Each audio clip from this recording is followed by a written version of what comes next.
city you burn, I'm gonna build one high.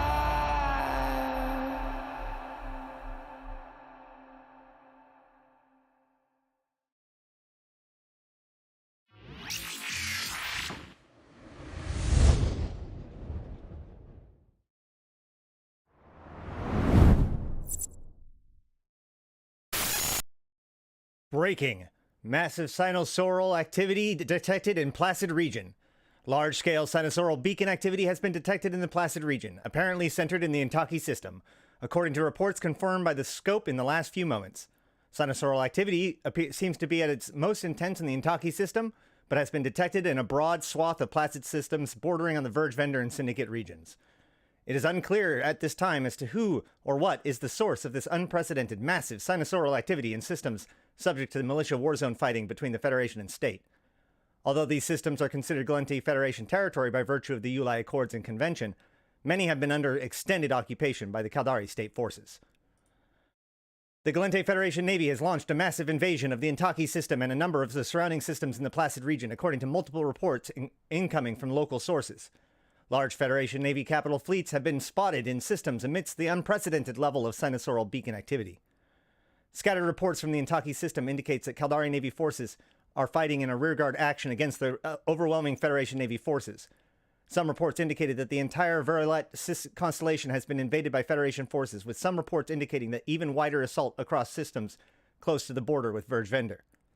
Communications with civilian planetary and space installation authorities have been heavily disrupted. The situation on Intaki Prime is unclear, but the planet was under the control of the local Intaki Assembly and its planetary militia prior to these dramatic events. There are reports from Luminaire that President Celis Agard is preparing to address the Gallente Federation.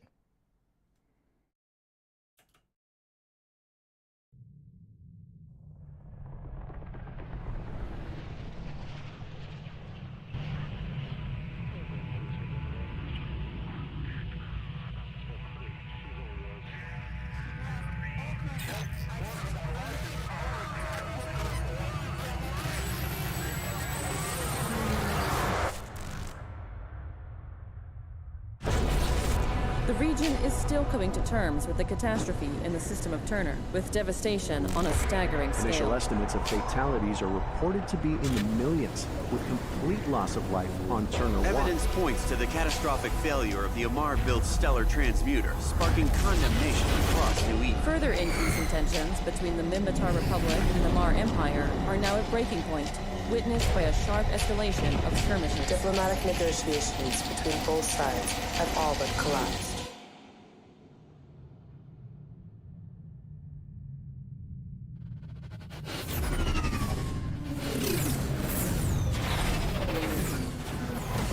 Broadcasting live with shocking scenes of Federation ships invading Intaki and neighboring systems, this is a major developing situation amidst the current turmoil in New Eden. My fellow citizens, the time has come for the Federation to rise and liberate Intaki, to recover what is ours. These worlds and the people of the Caldari state are being slaughtered in this outrageous invasion.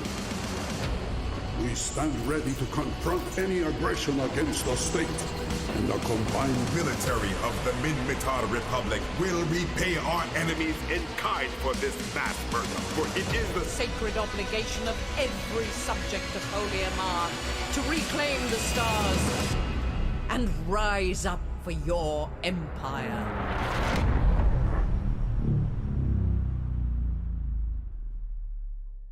Greetings, fellow Empyreans. I am Ashrothi, and welcome to Uprising.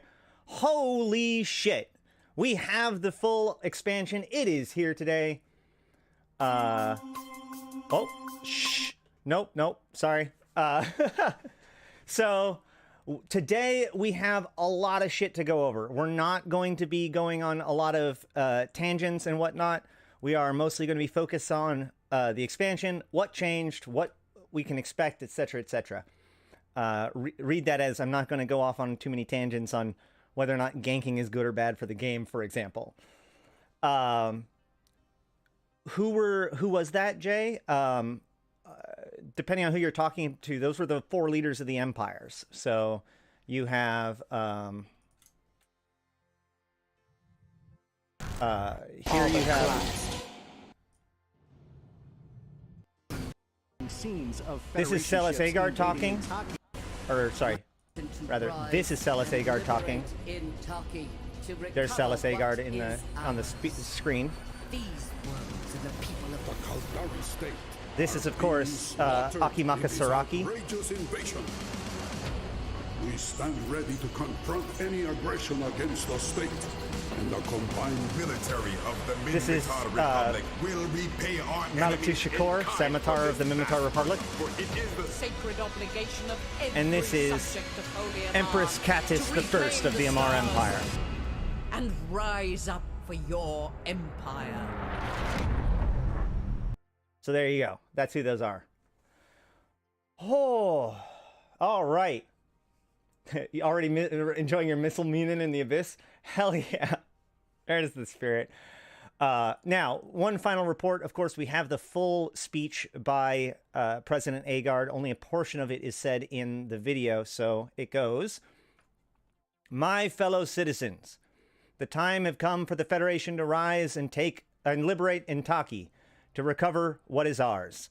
These worlds and the people of Intaki, the wider Virat constellation, and the Fislipins constellation has long been under the threat of Caldari state occupation with ruthless exploitation by a system of authoritarian corporate rule.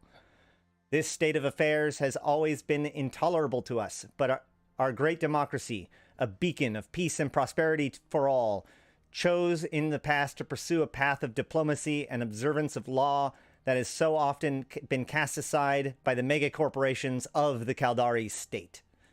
We can no longer afford to continue to follow this policy, preferable though it is. Wise as it would be under normal circumstances, the long history of mega corporation exploitation of Intaki and the wider Placid regions is one thing. Now, though, we see the tragic events of the Turner system, we face the potential of total devastation of the Intaki and many other worlds peopled by our citizens. I judged this threat far too grave to acquiesce before. With the advice of the Federal Security Council, Military Commission, and leading members of the Senate, I took the decision to act. When I was elected to this great office, when I became your president, I promised to place the highest importance on achieving peaceful coexistence with our neighbors, and total and implacable resistance to those who would total and implacable resistance to those who would destroy our way of life. Sadly, to fulfill that promise, the actions I authorized today were necessary, and if they prove insufficient, you may be assured that the Federation will act again. Gallente forces are now understood to be in complete control of the following star systems in the Placid region: Intaki, Agos, Anakal, Baral, Kovrin, Dastrins, Harul, Iggs, Ostengale, Operant, and Vey. Obviously, there's been condemnation by the Chief Executive Panel, and reports of the Caldari Navy forces have been extensively redeploying across state territories under what appears to be a standard counter-invasion plans to defend the state territories in response to aggressive actions by the Federation. All right, so that's where we're starting for the day.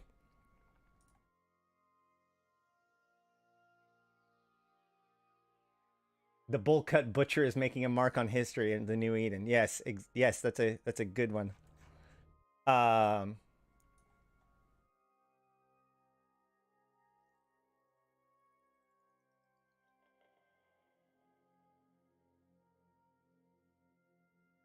Shoot, hold on. Oh yeah, no, this is right.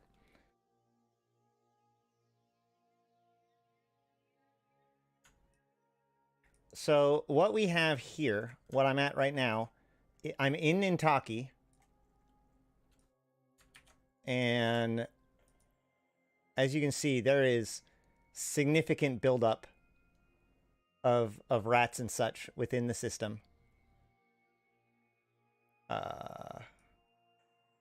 Shoot, hold on.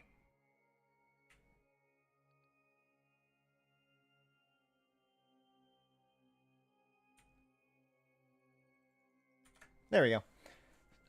So, although that's not really great for the camera view at the moment, it'll pan over. So, what we see is there are 6, I think, new construction sites within Intaki itself. There is a construction site nearby every station in the system, and there is a construction site on Intaki 5, which is where I'm at right now.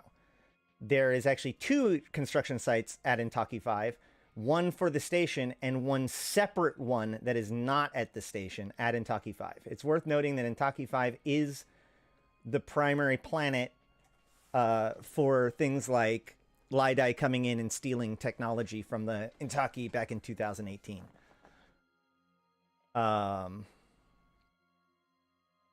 So this is a pretty significant development, obviously. I didn't necessarily predict that this exact thing would happen, although I knew that Intaki has been important for quite some time. Let me make these chat... Can I make the... Oh, I don't know if I can make the chat window bigger. Hold on a second.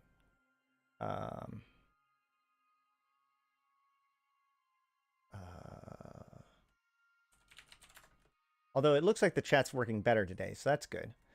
By the way, this is... you know, if you like what I do, please make sure to like either the live stream or the recording. It really helps out with the stream if you enjoy what I'm doing and the coverage that I provide.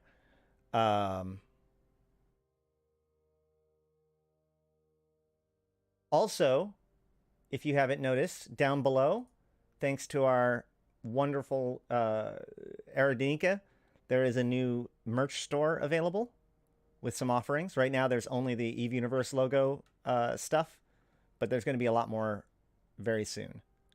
So I hope you're excited about that. And of course, you can now become a member and do super chats and all that kind of stuff here. And membership gets you emotes and all that stuff. And what I'm probably going to do, what I'm going to start doing is these videos, when they're completed, the full VOD is going to be members only. But then, of course, highlights and segments will be put out to the public. Let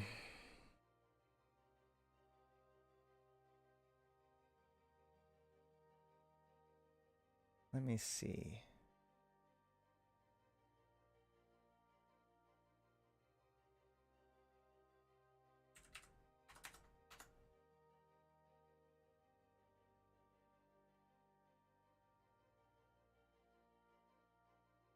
All right, somebody say something.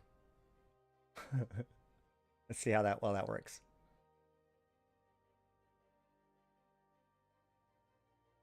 In the meantime, you can see the construction yard kind of coming in. Here, I'll just get a better view of it for now. You have a whole bunch of ships, capitals, etc. At some of the construction yards, not this one, but at some of them, there definitely are Sino beacons. Hey, cool, the text works. That looks a lot cleaner, I think.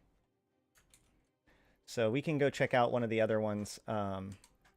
I started out on this one because it is kind of odd, because it's the only one that doesn't have a station that it's overwatching, but it does have this massive, massive fleet, or fleets, I should say, overwatching it. Like, that's a lot of ships. Is this a POCO? Well, I think this is the planetary grid.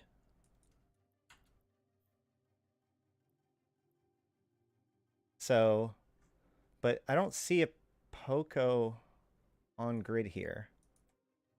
Maybe it's not the planetary grid. Either way, let's go ahead and check out one of the other ones.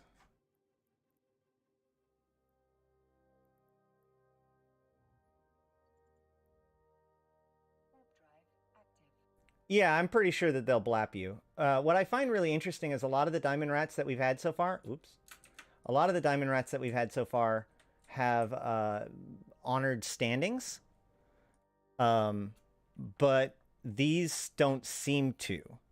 Because if they did, they would be blue to me, not white. Most of the other new stuff that's been added in recently, the rats have been blue.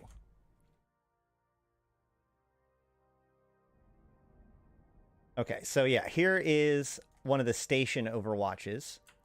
There's lots of pictures of these on the Twitter now. Does this one have a Sino? Maybe the Sinos aren't. I know where the Sino is. There's actually one more site that isn't technically a construction site, which is the iHub. So, in case you were not aware, this system of Intaki, along with the other systems within this constellation, up until yesterday, was part of the faction warfare system, right? So, if you go look on Dotlan or whatever, it'll say that these systems are faction warfare. However, as of today and the new revamp of the faction warfare system, these systems in this constellation have been removed from the faction warfare competition completely and are now considered non-faction warfare low-sec owned by the Gallente. So if you look, where is it? I guess it's just no longer. Yeah, that's right. Because it's no longer. I like how Mignon is here, even though it's not part of the war zone. So yeah, this entire cluster over here, Intaki, Vey, Agos, Anakal, Burrell, Austin Gale. These all used to be in faction warfare, but they've now been cut off. Notably, two jumps, I think it is, from Intaki is Yagalis, which is an incredibly important system. If you don't know why it's important, I recommend looking at my video called the Yagalis situation. In fact, I personally believe that there's a reasonable chance that this invasion is simply a pretense to get a launching position to attack Yagalis to try to take control of it as well. Meanwhile, on the other side, you have... I'm getting used to this new map.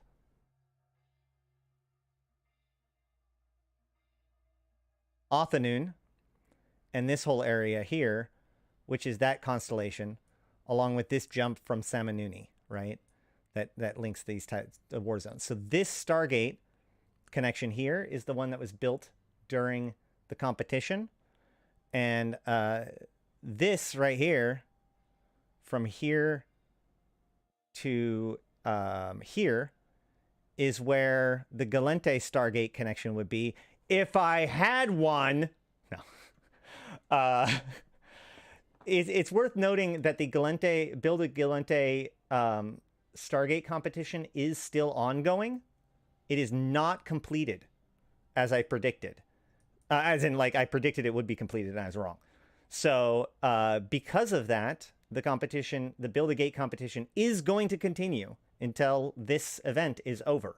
So remember, when the Build a Gate, or when this event is over, whoever has the most tickets, ships, or ship losses for the Gallente will get prizes. Top 20 people.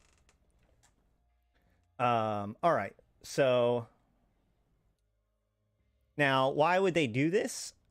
Well, the Amar Minmatar Warzone was already half the size of the Minmatar. Sorry, the Amar Minmatar Warzone is half the size as the Gallente Caldari Warzone in numbers. This is also important because I just realized something. Hey, hold on. There's no such thing as a overall tier anymore, is there? Well, that's nice. That's good, actually. So,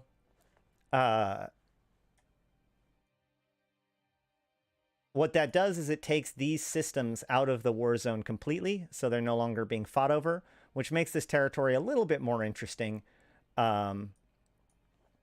However, it's worth noting that this does mean that, for instance, Frary should always be, at worst, a front line if the Caldari owns it, because it's adjacent to it's adjacent to a Gallente system.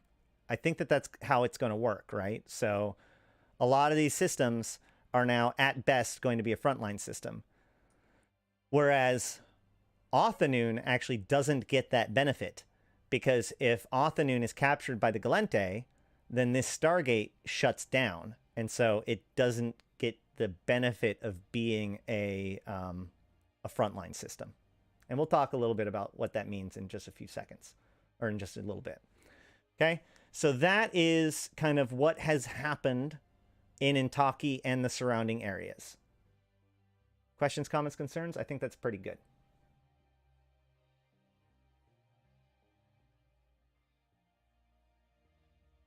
Hold on. All right. So next, I want to go over some more of the basic stuff.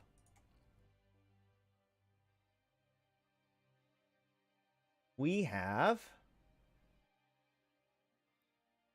a new expansion, in case you didn't notice.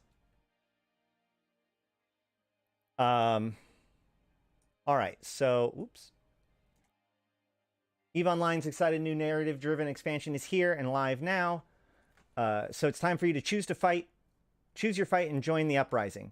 The introduction of brand new Navy dreadnoughts and destroyers bring even more variety to the battlefield, as well as intimidating new visuals. In addition, the future of war arrives in Faction Warfare has received a significant update with the launch of Frontlines and Advantage systems, focusing Capsuleer efforts on emerging conflicts hotspots. On top of that, you can now fly your colors proudly in the war zone and anywhere in New Eden. With corporations and alliance emblems on ships, you can now also enjoy the incredibly enhanced audio and visual environment of new Upwell hangars. As the tensions have steadily but significantly escalated between the Empires and New Eden in recent months, conflicts will continue to ignite across the cluster in the wakes of the Stellar Transmuter accident and the invasion of Intaki. The uprising has just begun. Blah, blah, blah. There's new dreads, new destroyers. We knew that already. We've seen the video. Loyalty points for for all Navy ships have been cut pretty significantly. We'll look at those numbers when we get to the patch notes. And also the Neuralink conduit components have been removed from sub-capital Navy ship blueprints, which is absolutely huge. Uprising also introduces oh, hey. Thanks, Lars. Welcome to the team, I guess. I don't know. Oh, 7 to you. Thank you for that.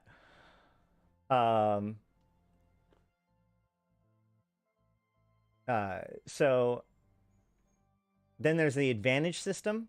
Frontline's feature of Faction Warfare is now also live, drawing pilots closer to the borders. Frontline's systems are adjacent to enemy-controlled star systems and are the heart of the battle, the highest level of reward. Command operations are adjacent to Frontline systems as standard LP, and Rearguard is relatively safe and has no LP reward payouts from the looks of things.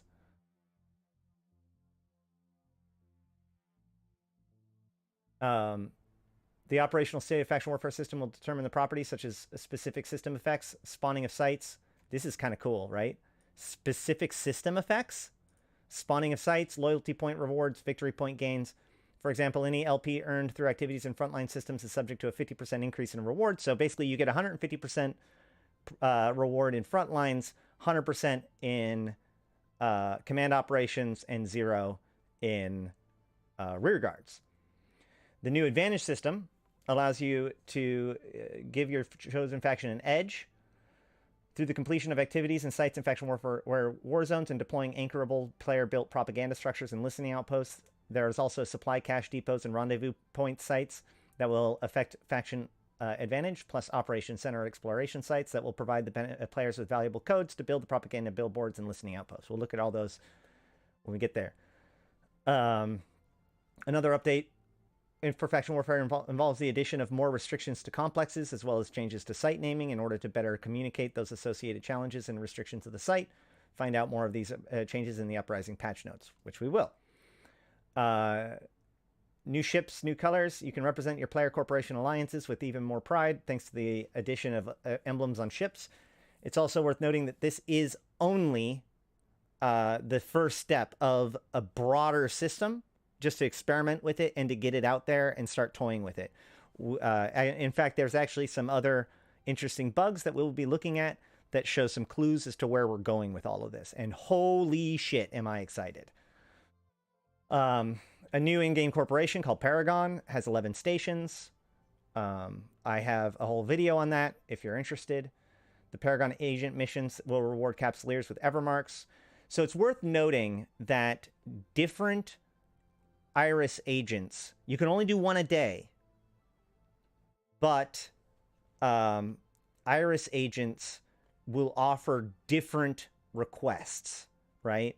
So for instance, the Iris agent in Abenal for me asked for an Incursus, but sorry, an what is the other one? Shit. Imicus. Okay, yeah. So it asked for an Incursus, but then when I went back to Dodixie to get the Incursus, I remembered that there was a Paragon station in Dodixie as well, so I went in there and they wanted an Imicus. So that's worth noting. I also have heard reports of people being requested for something as much as a Retriever. Now, the rewards, when I turned in, both of my frigates were requesting, yes, the Imicus.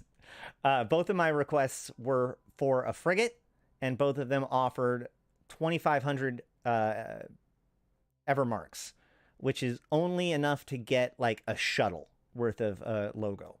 I would need to do 3 days worth of this in order to get a single kind of normal ship's emblem, okay? However, there were reports of people being requested for a Retriever, and that Retriever was... Wait, you can split the rewards with fleet members like normal missions? Are you serious? That's crazy. That's a big one if it's true. Big if true. But the Retriever was worth 4,000 Evermarks. That's really cool.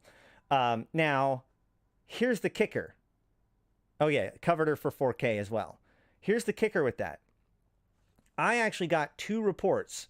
One reporting that they wanted the Retriever for 4K, and one who was being offered the Retriever for 3,750.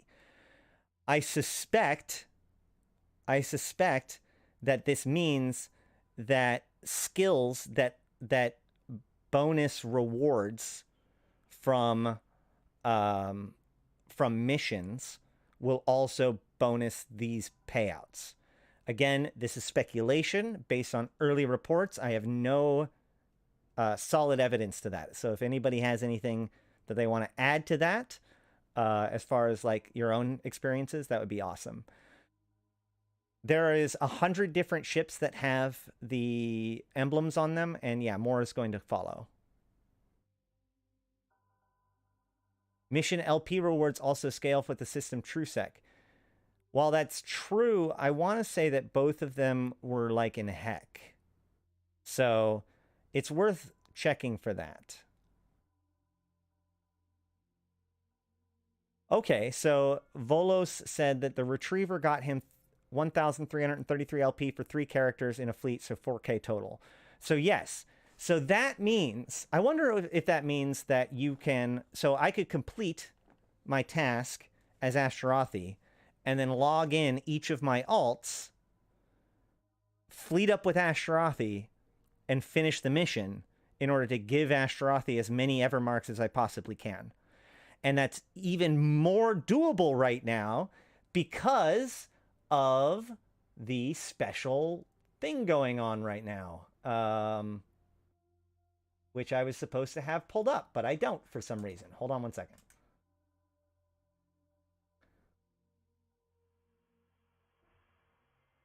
What? No. No. Stop. No, stop. Stop. I don't want you to actually launch Eve. No, that's actually going to launch Eve. Gosh darn it. All right, fine. Nothing's ever easy, right?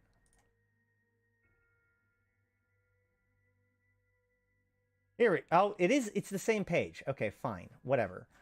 The kicker here is that everyone is being given 7 days of Omega.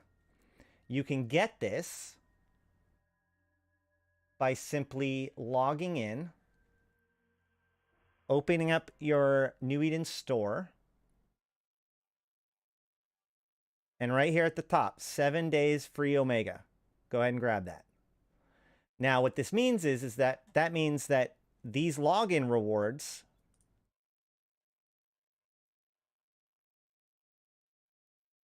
boom.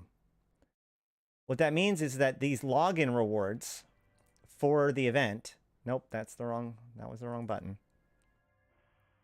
There's also a 7-day long well, it lasts for 9 days, but it's 7 total days of rewards. There's an alpha and omega track.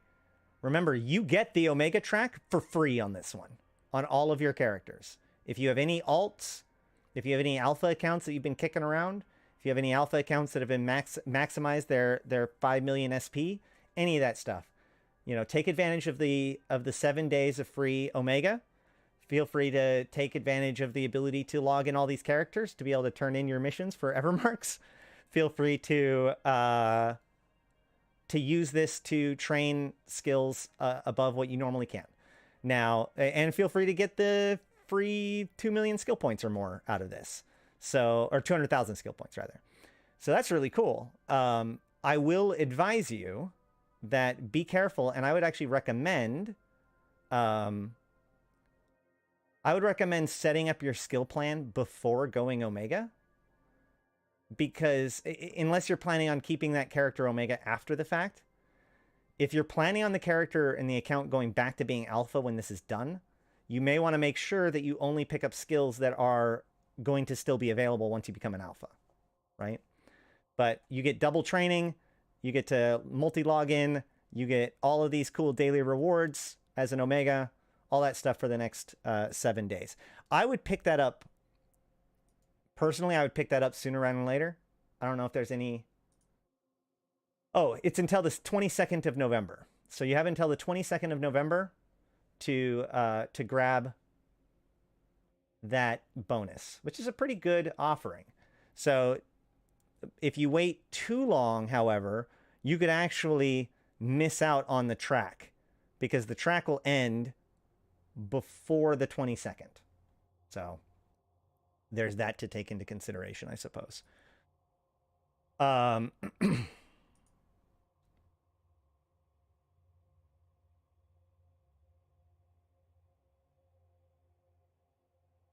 So, all right, let's see. What else?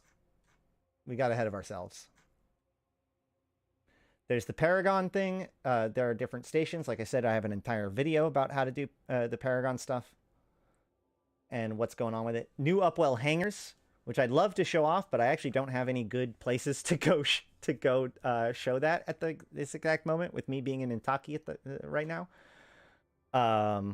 There is new AMD Fidelity Super Resolution 1.0 boost, which I kind of don't understand what that means, but if you have a cool graphics card with AMD, then it might be worth checking it out. There also is a new feature, AMD, you can just see if you can turn it on here. And there's also a new option of ambient occlusion. Okay, so it's worth noting that, oh shoot, hold on. Here you go. So as you can see, there's the AMD FSR 1.0, and there is the ambient occlusion. So those are the two new visual things on top of just general improvements. So that's cool.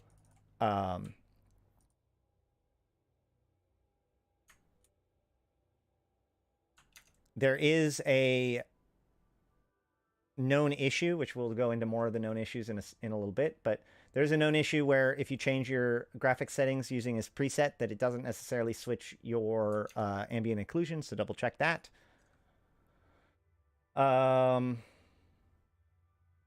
There's the new turret sounds. Quality of life changes. Alliances are getting their own version of corporation fittings. Alliances can... Oh, increase in fittings. That's so good. Maximum number of fleet members in the watch list has been increased to 100. The Mad Lads did it. A lot of this stuff is actually in the patch notes, so we'll probably jump over to the patch notes and look at that. There's the daily login rewards from the 11th to the 17th. And then there's these new packs on the Eve store. Let's actually talk about those first. These packs are, I find, intensely interesting. I both love them and hate them. So the thing that's really important to paying attention to these, to evaluating these packs, is the fact that unlike some of the previous packs, these packs can be purchased in-game with Plex. So I can get a Liberation Front pack for Plex for 1,000 Plex, and it's the same exact thing as getting it on the cash shop.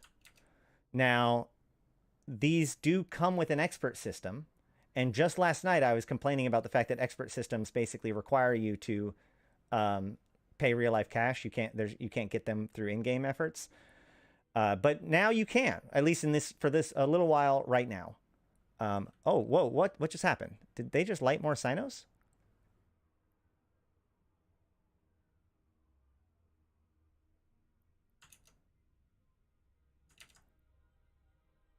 That's going to be worth keeping an eye out on. Either way. So let's look at these packs for a little bit,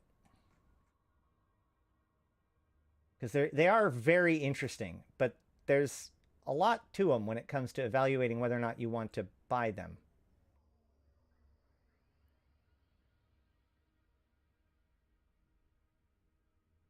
Okay, so first things first.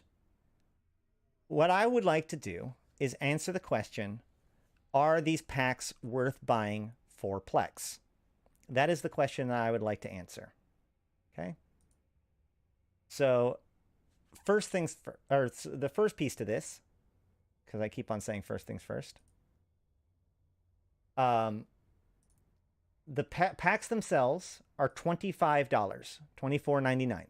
All right? For the same amount of money, if you were to buy Plex, what's up, goal-oriented? Oops. If you were to buy Plex, you would get 500 Plex for $25. Okay? So, in essence, in cash, the value of the pack is worth the same amount of cash as 500 Plex. So just on the surface, just by looking at that fact alone, if we go and look at the Nest store again, we can see that the packs are 1,000 Plex. So you're actually paying twice as much in Plex to buy the packs than you would if you had bought the same packs with cash. So there's an inherent, like, I guess the short of it is, do not buy 1,000 Plex just to buy it from the Plex store. Just buy the pack outright, right? But the question is, how not worth it is it? Is this a scam? Is it a trick? Should you not buy this with Plex? Well, let's evaluate its value independently, okay? So obviously the Plex itself is worth, like, you're paying more in Plex than it's worth, as it were. But what you get, let's just look at the Imperial Crusade one for ease. You get the 30 Days of Omega, which is the 500 Plex. You get an Apocalypse Navy issue Lava Core, an Augur Navy issue Star Captain, a Core Ship Operations Expert System, a Harbinger Navy issue Sorum skin, a Slicer Crown and Sword skin, a Magnate Semotique Superluminal skin, and the goggles and masks that just came out today. So how much would this be if you wanted to buy these items for Plex? Or more importantly, how many of these items would you need to want to have for this to be more valuable to buy it with Plex than to buy the pieces that you want? Well, that's actually a really easy answer. If we go down here, the goggles and masks, we're actually going to count only one of the sets of goggles and masks, even though you could theoretically just sell the other and it gives you both. We're just going to count it as 300 plex total, right? Even though you do get both. So 500 plex plus 300 plex, that's 800 plex already. And then all we have to do is come down to ship skins and look at the Amarr. And look at the Lava Core. Apocalypse Navy issue Lava Core Imperial skin is 390 plex. So just with one skin and one of the packs of the clothes and the Omega time by itself is worth over 1,000 plex. So what does this mean?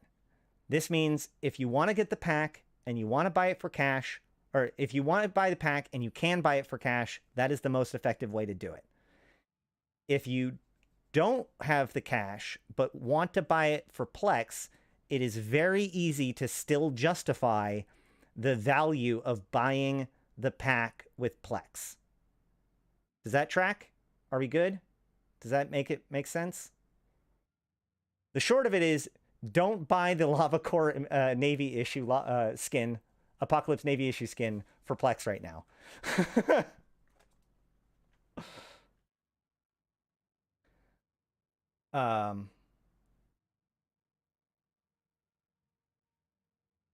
What are you seeing in the background? I'm not sure at what point you're talking about, Law, but what you're seeing in the background here, this is the Gallente takeover of the Intaki system.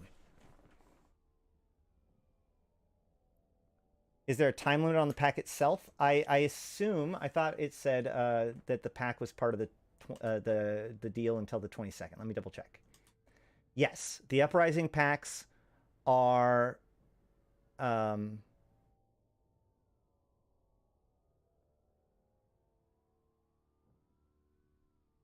with the exception of the new character apparel featured in the packs, all other apparel in the nest will be 50% off until 22nd of November.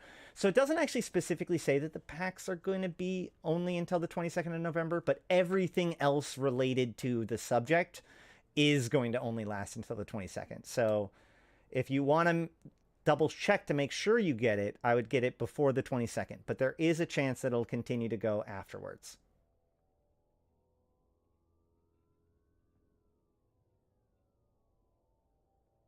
Why buy Plex when you can get it as a login reward? You get Plex as a login reward? I don't think I've ever gotten that. All right.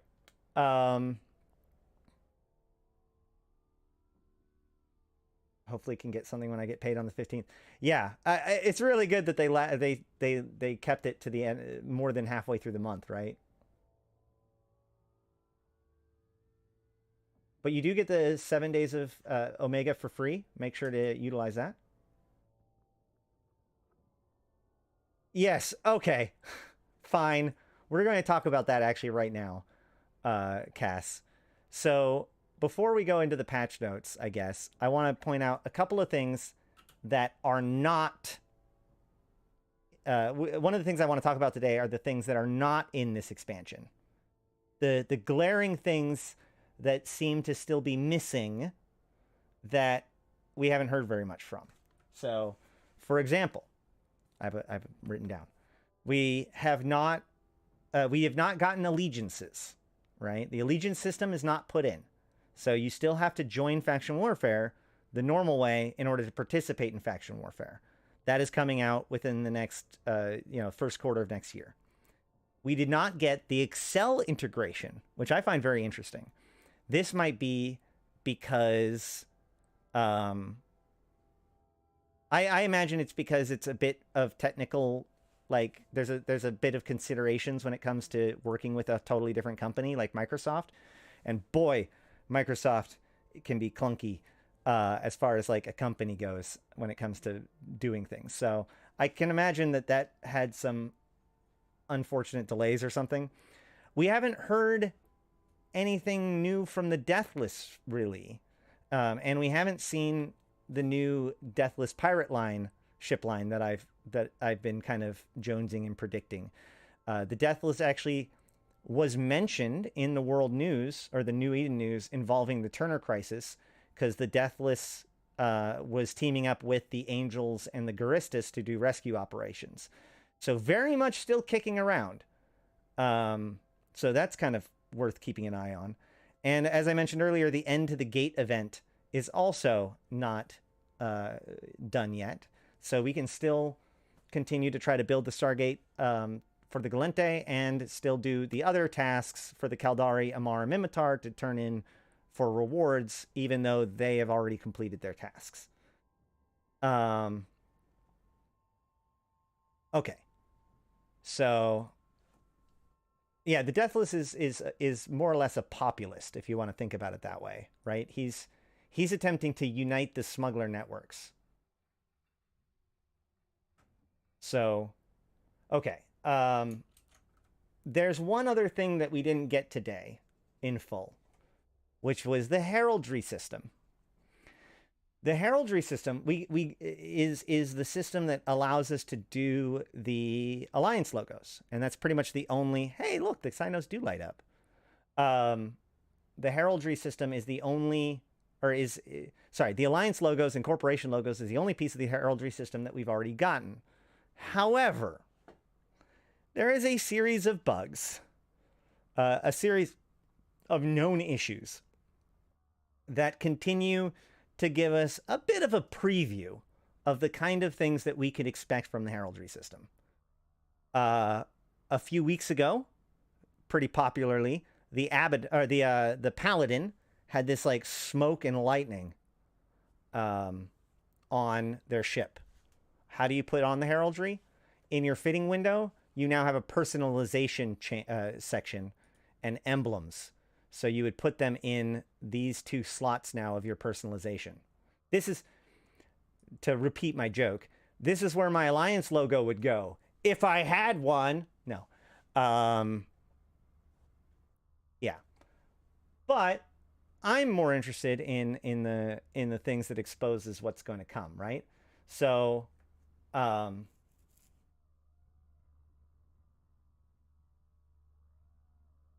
like I said, a few weeks ago, the Paladin had this like cloud with lightning on it that looked really cool, right?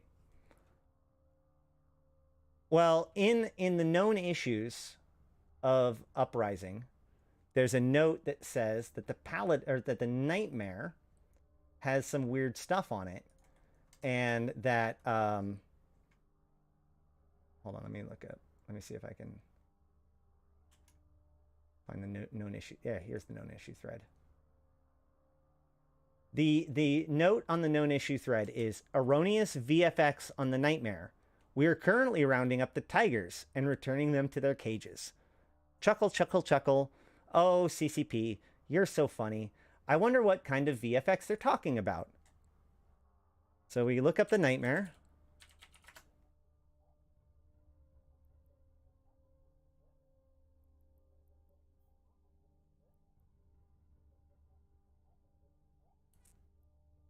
Holy shit balls, right?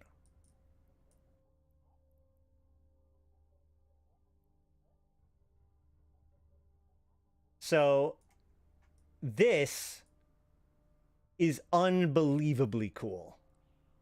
Okay? Not only are there this cool tiger thing at the top, which you can't see my cursor because I turned that off. Hold on.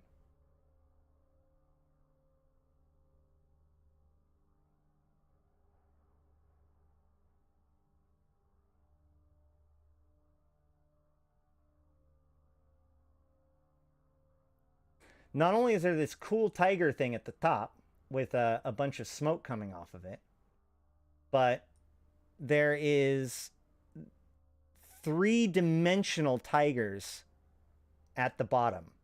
You can see this is not just like a flat image like the top ones. The tigers at the bottom are full-on three-dimensional objects that flash on and off. So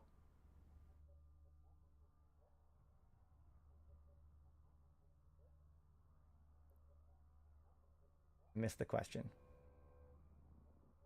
Uh-oh.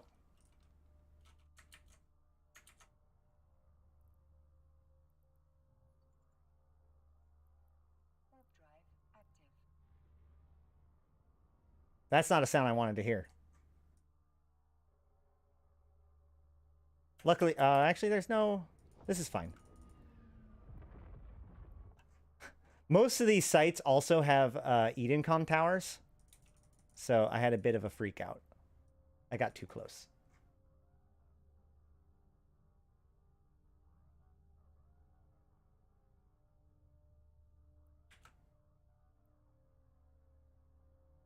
That's why Eve has sound, guys. So that way you can hear when you accidentally decloak when you're not paying attention at all.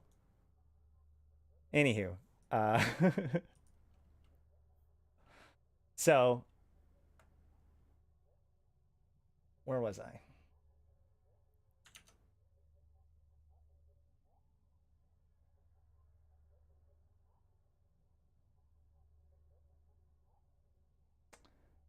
There's a few known issues regarding this. Yes. Unless you're talking about like a performance issue or whatever. The only issue I know is that it's showing up when it's not supposed to. This doesn't look like a skin to me. That looks like a heraldry, right? So I assume that that's a heraldry that's going to be made available at some point in the future. To further solidify that, let's go look at the Stork. The Stork has these line effects added to it that are also not correct.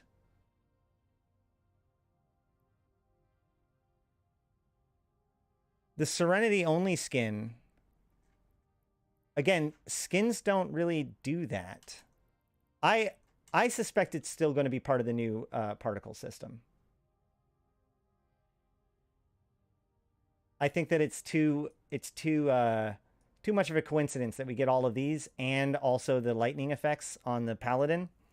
It just feels to me like they're letting things slip through before they're ready.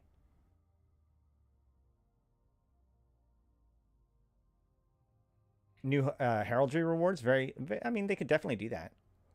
And then the Stiletto. The Stiletto also has a pretty cool effect on it right now. So, there you go. And these effects are independent of what skin you're actually showing.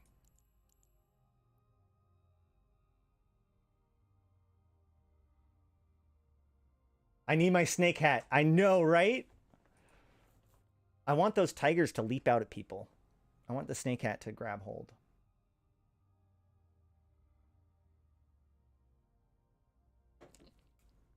Whatever happened to pressing enter to chat in game? I don't know. I know spacebar is traditionally set focus to your chat window. Except for I recommend changing that off. So yeah. All right. Well, that's cool stuff. Let's talk about, now that we're done talking about all the things that we're not getting, let's talk about the things that we are getting. Or that we have gotten, I should say.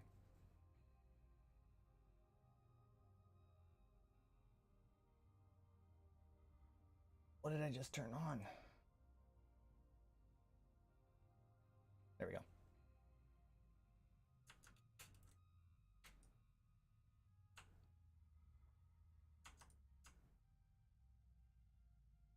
Okay. So, it's divided into several categories. Buckle up, I guess. Let me get this ready to go. There you go.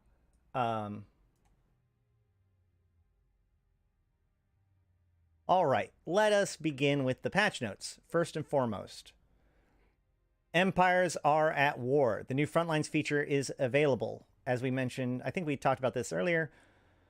Frontlines are adjacent to enemy-controlled systems. Command operations are adjacent to frontlines, and rearguards are not adjacent to frontlines or enemy systems. There's been a surprise attack. They've taken these systems, which we talked about in the announcement by Celes Agard. Okay, so there's an advantage system. Let's talk about the new types of structures, because I think this hasn't been covered very much alongside with all of the other coverage of the system that is coming out, or that has came out. Propaganda billboard, a deployable structure that will serve to demoralize opposing factions. Upon completion of the structure, advantage will be added to aid you in capturing of the system. Listening outputs, a deployable structure used to crack transmission frequencies that once completed will remove advantage from the opposing faction. Supply caches and depots, in space quick supply depots for the opposing faction that if destroyed will remove advantage from the opposing faction. Rendezvous points. Soloable rendezvous points allow players to engage with the war zone by intercepting NPC combatants. Upon destroying the commander of the fleet, advantage will be awarded. And Operations Center, hacking and exploration site that will provide the players with valuable codes to build propaganda billboards and listening outposts. So, you have to find operation centers of your opposing faction and go in them and hack the cans to retrieve the stuff to be able to build up your own propaganda billboards. Rendezvous points and supply caches appear to be some sort of like combat event that you can go and do within these systems as well. Kill rats for points. It's also worth noting that somebody mentioned to me that putting down the listening outposts and the propaganda towers effectively triggers a rogue crab beacon-like event where rats come to try to stop you, but you are awarded LP for finishing it. Somebody can confirm or deny that from being true. As we mentioned earlier, frontline systems give 150% bonus to loyalty points. Command operations are 100%, with rearguards being 0. There are no more reward tiers. Hallelujah, hallelujah. Rendezvous points are emerging conduits. Maybe that could be a safe way to look at it. Yeah. Although I don't know if they'll respawn in the same way or whether or not you'll want to be running. I mean, they're going to be in dangerous low-sec systems, so it'll be interesting to see what kind of difficulty they are. Okay, so under the current so faction warfare also now has two different kinds of plexes. There's two different kinds of plexes. You now have Navy and Advanced. Navy plexes do not allow pirate ships in them. Only T1 and Navy Empire Navy frigates, or ships of that kind. Whereas Advanced allows T2, up to T2 of that same type. However, the other one that's interesting is some of them are labeled 1 and some of them are labeled 5. The ones that are labeled 5 allow up to 5 players to participate in the plex and get full reward. So just like a Triglavian invasion site, if you run a 5-man plex with less than 5 people, you're actually leaving LP on the table, right? Because you don't get the full amount. You get the maximum amount that a single person can get, which is 1/5 the total amount. And total LP value is going to be 25% over the solo version of the Plex.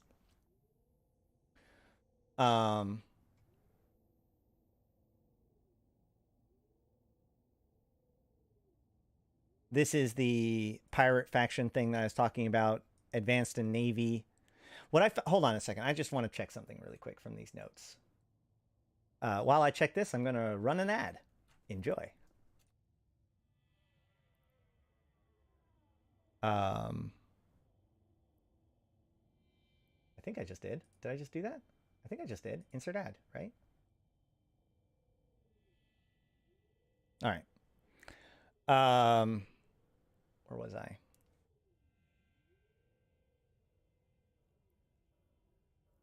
If I open up the faction warfare window, which is under social activities.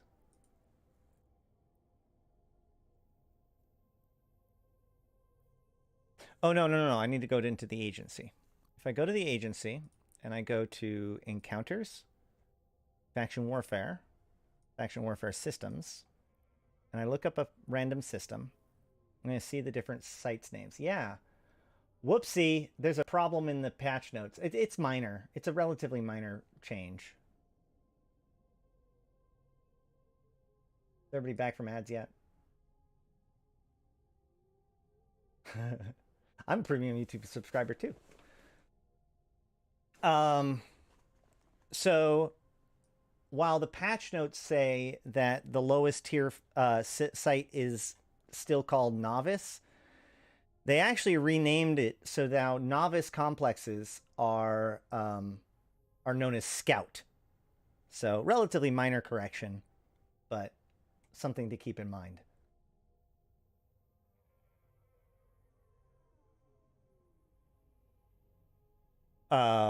Cool.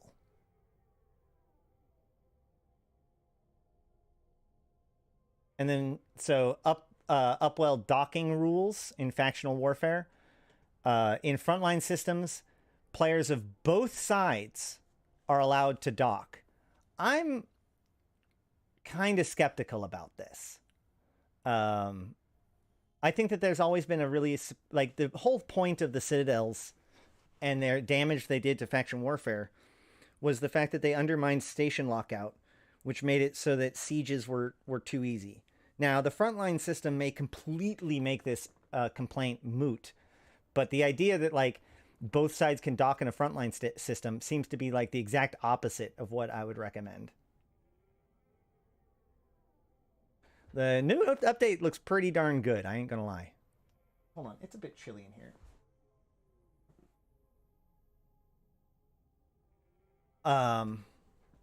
Okay, so frontline systems, assuming that they would have access to so you can there's no docking restrictions or tethering restrictions inherent to the frontline systems. In command operations and rear guards, enemy militias cannot tether except in capsules, cannot dock except for in capsules. Enemy militia cannot undock from the structure except for capsules. That's a big fucking thing. That's a big one. That one is probably pretty good that they didn't bring it to the front lines. Friendly militia and unaligned players can dock and tether freely. And unaligned players or friendly militia are able to dock and tether. So, yeah, it doesn't affect people outside of the militia. Hold on a second.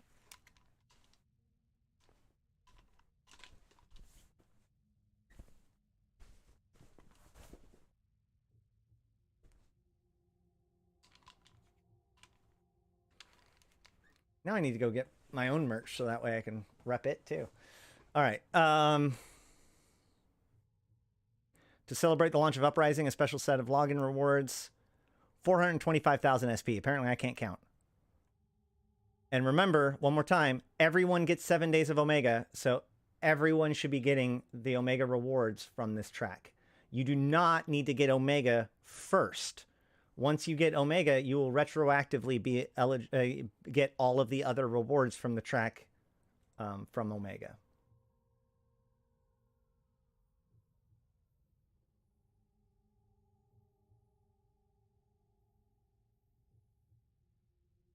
New Navy ships. We've been over the Navy ships already before in previous episodes, so I'm not going to dig too deep into all of them right now. But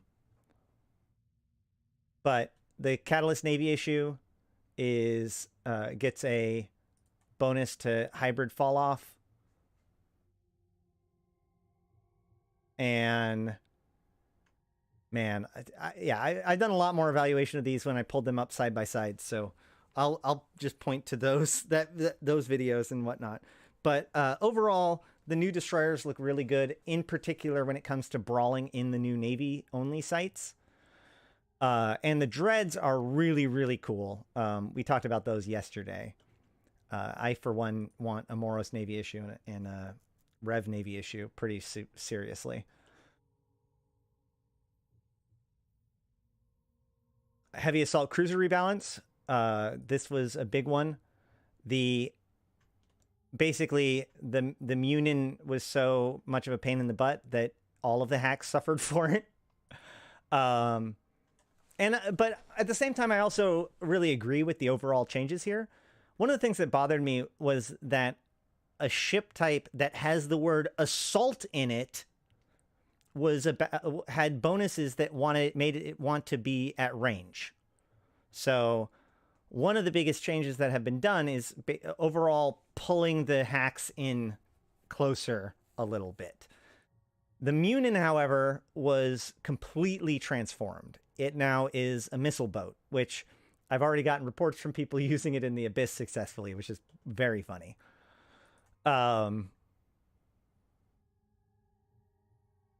The Cerberus gained some power grid, gained some CPU, lost targeting range.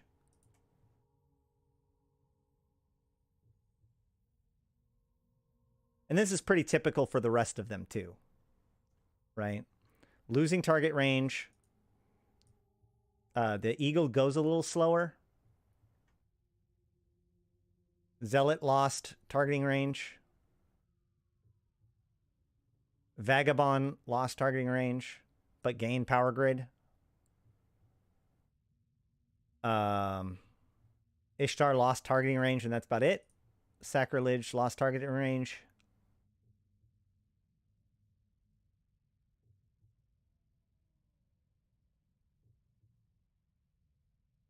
And resistance is reduced. Oh no, increased to 5%. This is really interesting. So resistances used to be, the things that gave resistances used to give 5% per level. And then at one point they reduced all of the things that gave resistances from 5% per level to 4% per level. So putting that up there is pretty interesting. And then the Deimos had its targeting range reduced. Vagabond gained weapons range. Yes, some of them actually gained effective range through bonuses like this, but they lost targeting range, which was the key.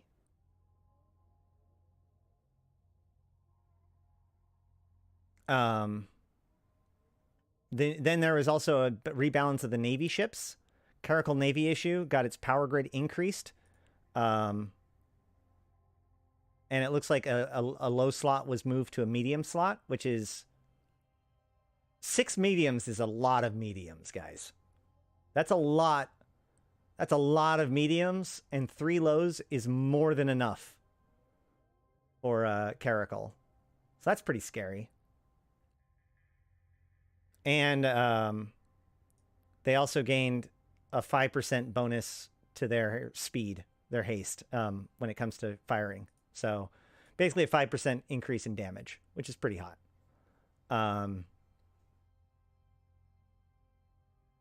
Executor Navy issue gained power grid, got faster, lost a turret slot, and lost the hybrid bonus rate of fire bonus. Oh, but instead they gained 20% per level. So a grand total of 100% additional hybrid turret damage. So there you go. That's why. So it went from 5 turrets multiplied by 25 to make it roughly 6 turrets to being 4 turrets times 125, which is like 9 turrets, 10 turrets. So overall, the Executor gained firepower out of that significantly while still no longer requiring as many turrets, which is pretty hot. Now, this rate of fire bonus is probably folded into this, so it's not quite as extreme as I just said. But yeah. And then the reduction in armor plate mass penalty is super good. The Executor Navy issue is going to be pretty fun. I ain't gonna lie. I think that one of the things that's really nice about this, given the fact that they lost a turret slot, but they didn't lose a high slot. Let me look this up.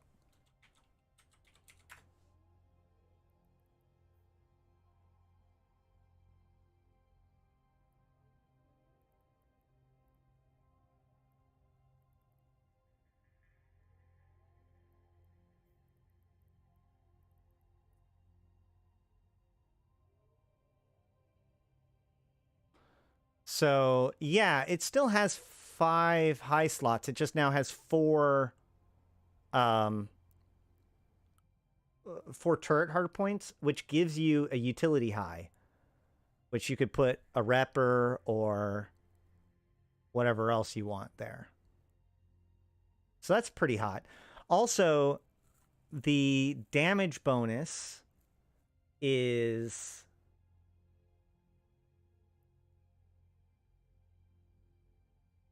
The damage bonus replaces the rate of fire bonus, which means not only are you getting more damage for lesser turrets, you're also getting more damage for lesser bullets, right?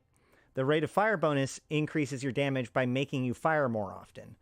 Damage is just damage. Each shot is now more effective. So the Executor Navy issue is tougher. It is faster. It has an extra utility high. And it now hits hard as opposed to shoot fast. And for less cap. That's a good point. Dominic's Navy issue. I am very excited. The Dominic's Navy issue is one of those ships that, like, I've always kind of been annoyed at because the Dominic's is just better than the Dominic's Navy issue in a lot of ways. Not really anymore. So the power grid has been increased by 3,500 megawatts. The large hybrid turret bonus has been increased by a total of 12.5%. That's a pretty big bonus to damage.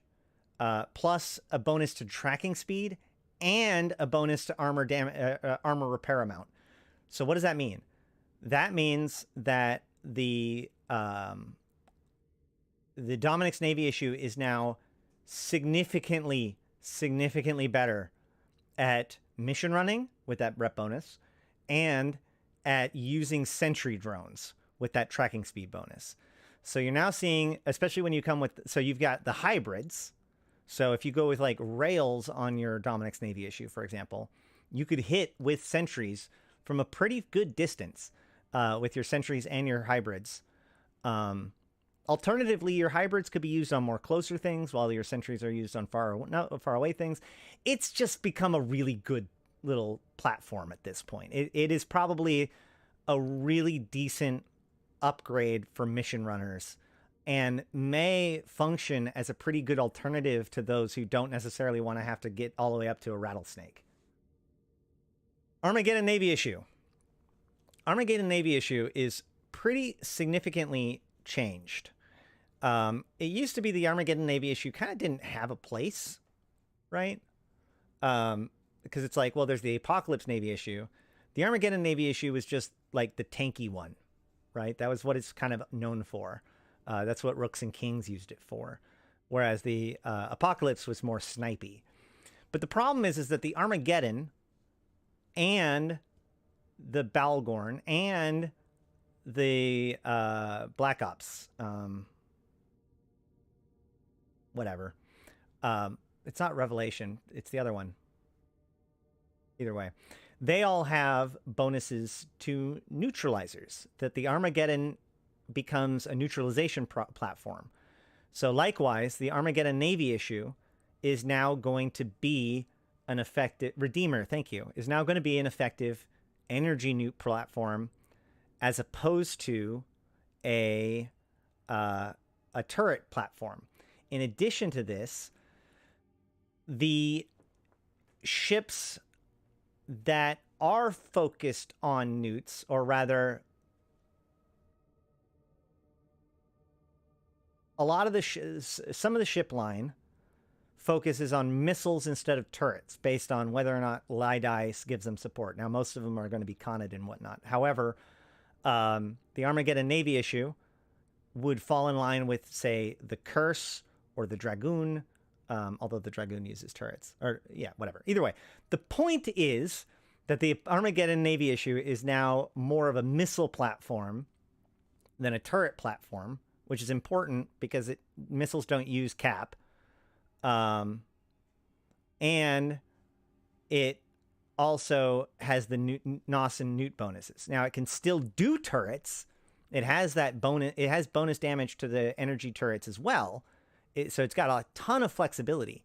In addition to that, it has a bonus to its drone damage. So this thing has gone from an artifact of an older philosophy of ship design to being an incredibly badass Armageddon.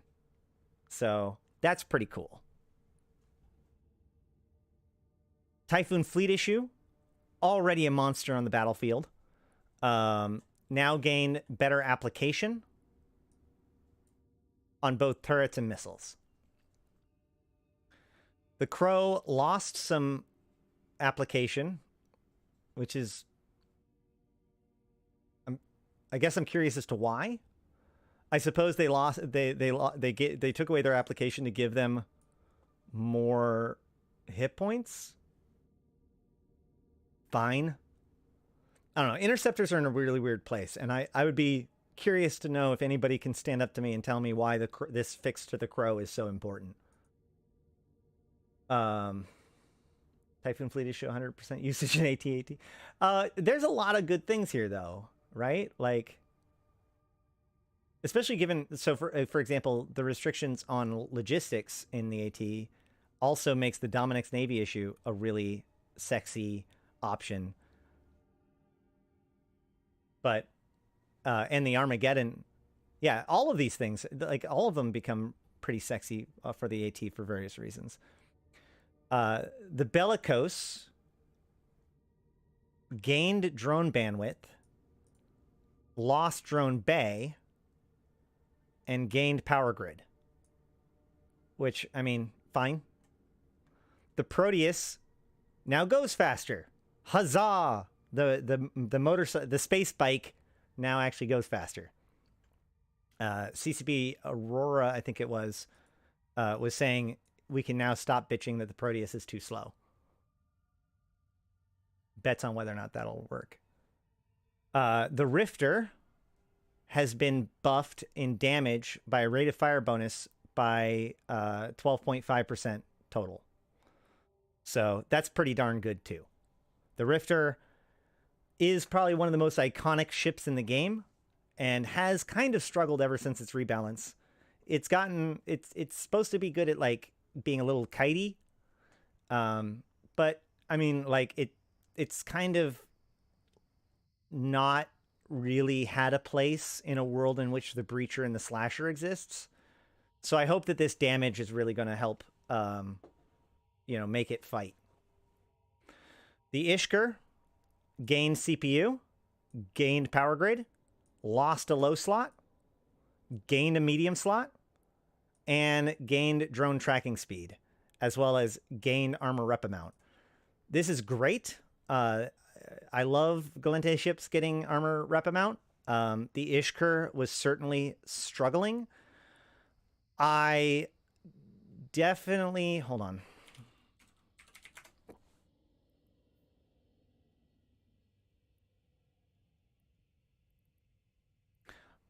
Okay, yeah, the Ishkur can use 5 light drones. So that's fine. I guess the Ishkur kind of is designed to function as that T2 Tristan, and it's always really struggled in that regard. And I think that this might help with that. That rep bonus is going to be pretty solid. The increased fitting is going to be good too. The moving of a mid slot to a low slot, the moving of a low slot to a mid slot is fine. It's kind of weird.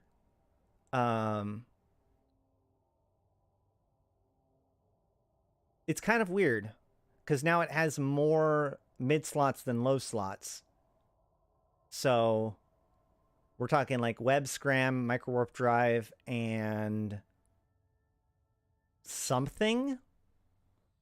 And then your low would be like damage control, repper, and mag stab. Probably. It lost drone track. Oh yeah, you're right. It lost drone tracking. That's weird. That's weird. I don't know if I'm super keen on. Somebody needs to also convince me that A, the Ishkur needed this change, and B, what makes this change so good. All right, so next. This might be better in the Abyss.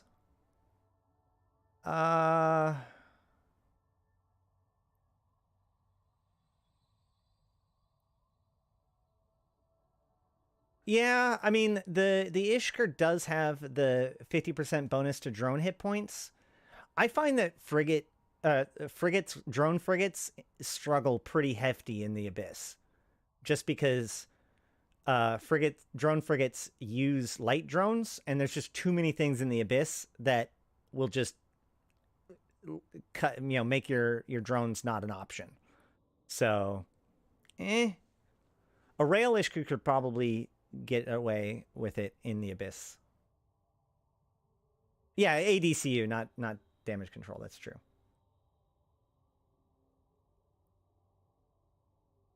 It does have a utility high. I don't know. The Ishkar's always been kind of a weird ship. Looks like it'll continue to be one. We'll see whether or not it turns out to be really, really good. I think that the armor rep bonus is going to be pretty solid, to be honest. What is the Enyo bonuses? Let me check. The Enyo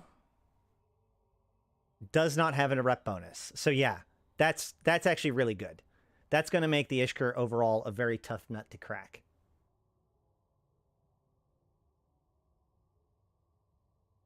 All right. Paragon, Evermore. The nice thing about Evermore, you can now see in-game all of the different Evermore corporations. You can see Adaptive Provisioning, Chromo Inc., Interzone Shipping, Interbus, Interplanetary Media Network, Paragon, Vapor Sea Technologies, Verdi Entertainments, Valor Spec Ops, and Zero G Research Forum. I have a whole video talking about this, at least a couple, talking about Evermore, these corporations, and the tinfoil involved in all of that. But I, for one, embrace our new AI overlords.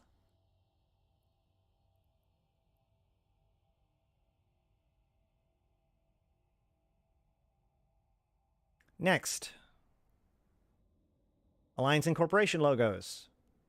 100 ships, all T1 frigates, Navy exploration frigates, T1 destroyers, Navy destroyers, dreadnoughts, haulers, freighters, battle cruisers, Navy battle cruisers, corvettes, and shuttles. So most T1.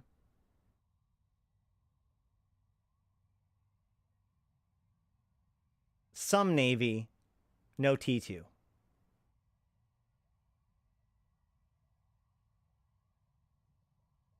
I bet you that they're testing out the pricing of these because Evermarks are limited by how many you can get per day. These things are kind of time gated, although you can apparently use a fleet to share rewards to get extra Evermarks quicker on a specific character. But I think that one of the reasons why they're releasing these Evermarks or these things first, it's not just a technical thing, because honestly, most T2 ships have the exact same architecture as the T1 ship. I think it has more to do with the fact that they're testing out the low price bracket, right? So it takes 3 days to get a normal ship's heraldry. How much is it going to take to get a T2 heraldry? You know, purchasing emblems are specific, or one per character, not tradable. Done through the fitting window. The 11 new Paragon stations are in all of the trade hubs, plus Orifei, Amamake, Asa, Albanal, Yahaba, and Hakoken.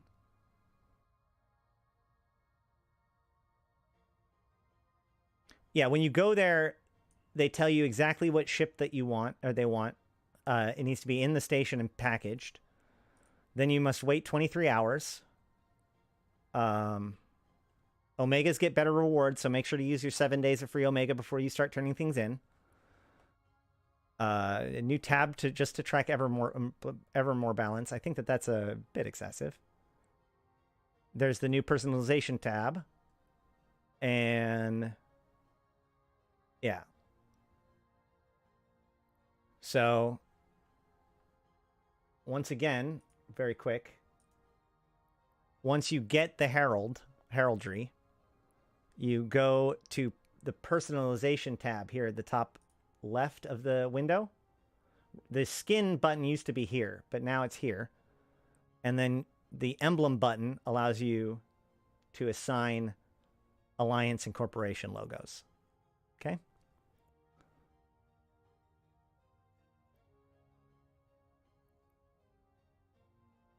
Let's see the wallet.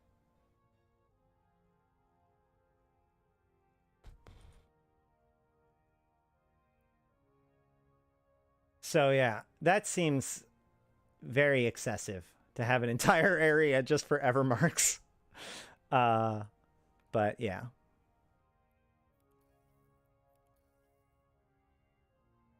Oh, and there's a new tab. There's a new section of the agency, agents and missions. So that's pretty interesting.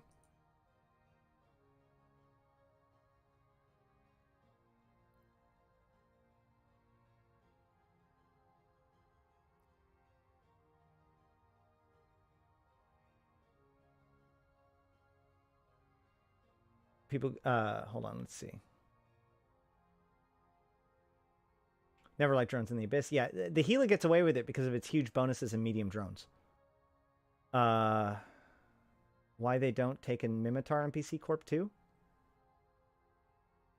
Well, so Evermore previous founder was Caldari, and the current guy who took it over seems to be Galente. So a lot of the corporations were drawn from them.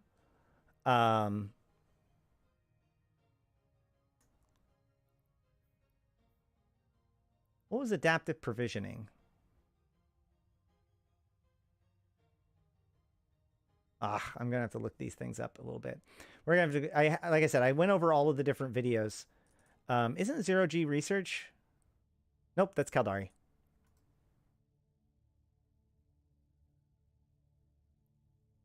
The LP wallet header is broken.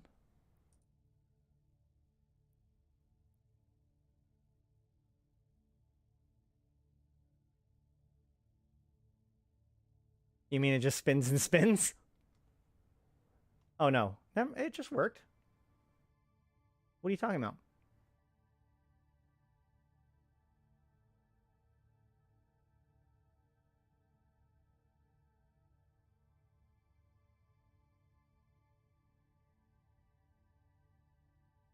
Swift has already said that sharing rewards in fleet is a bug and they'll be fixed working on soon. So did Swift say it's a bug or an exploit? Because, oh yeah, I guess it only says one LP corporation, even though I have more than a few LP corporations. That's pretty funny.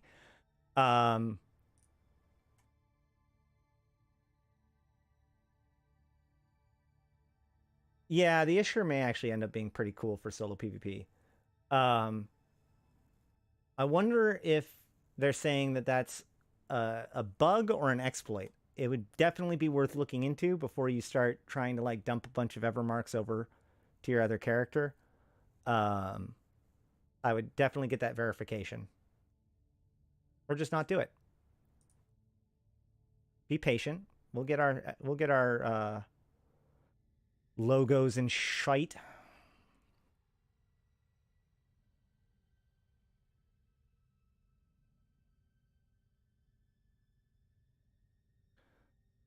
Okay.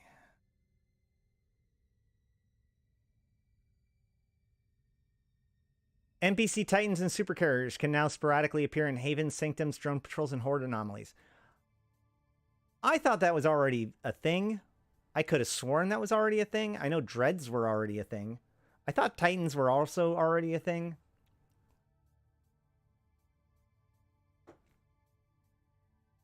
But whatever.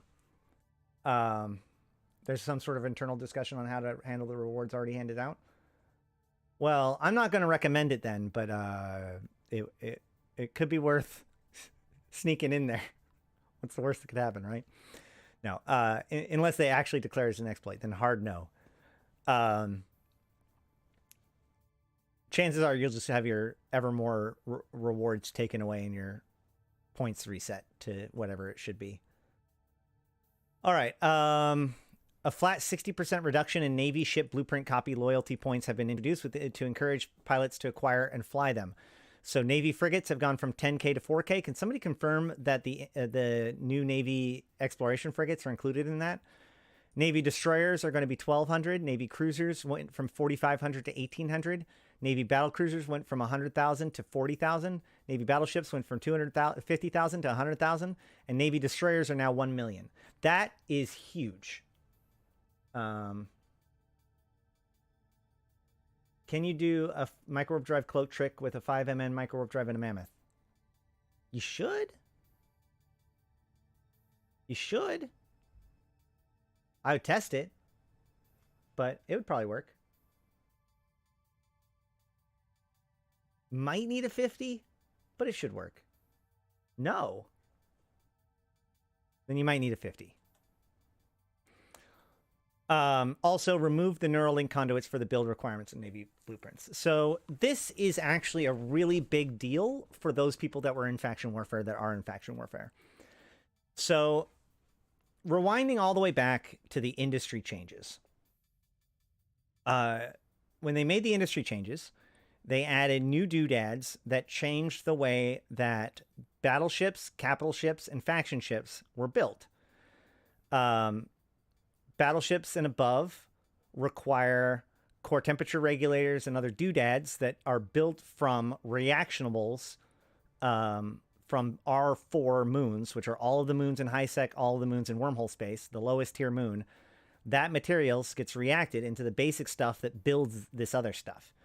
Faction equipment requires additional doodads that involve exploration loot and gas specific to that Empire's area, with pirate ships requiring 2, one for each of the factions that it's involved with, as well as its life preservation seals and stuff. So these faction ships still require the life preservation seals. So there still is some requirement for the new R4 reaction, not new, but the R4 reactionable materials like reinforced carbon fibers and such.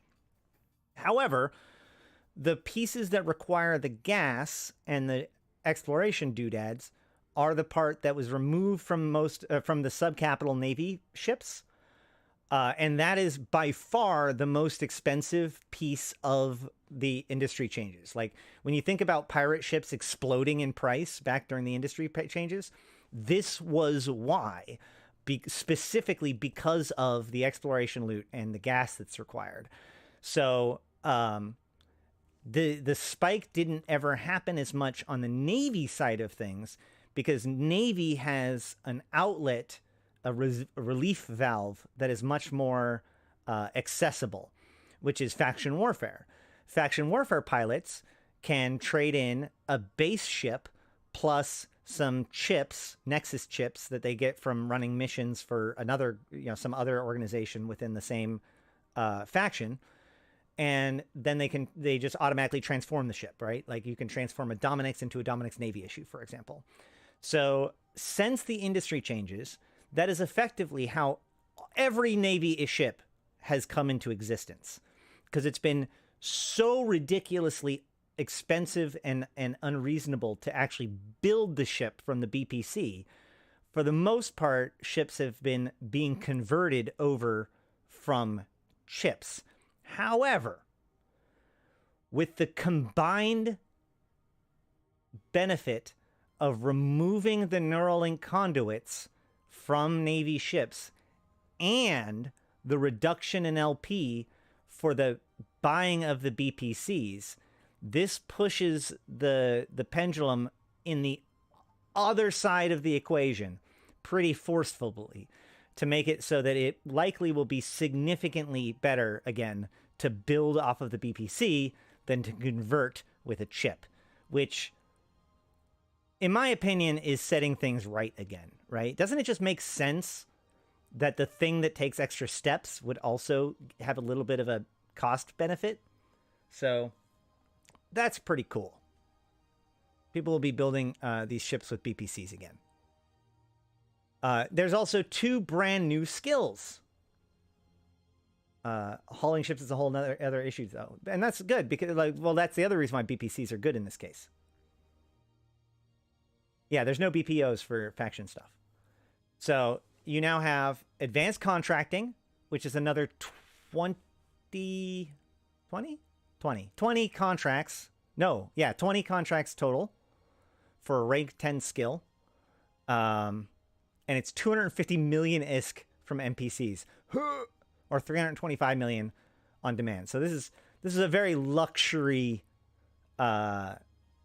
skill. And then elite infomorph psychology. For years, people have been asking for more clones, especially as they've been introducing different different and more pirate implants over the last couple of years. There's been this strong call for more clones, right? So now we have elite infomorph psychology. As of right now, you start out with 1. Infomorph psychology gives you 5 more for 6. Advanced infomorph psychology gives you 5 more for 11. And elite infomorph psychology for 500 million ISK at an NPC station, or 650 million ISK at out of the UI. A rank 12 skill will increase your clones to 16, which I think that it's fairly safe to say that only the most elite of Capsuleers would even need this skill, but it is there for those who do.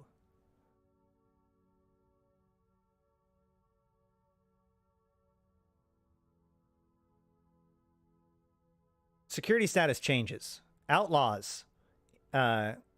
-5 or lower security status, are no longer allowed to dock in high security stations while in ships. Alpha clones can no longer change their settings to red.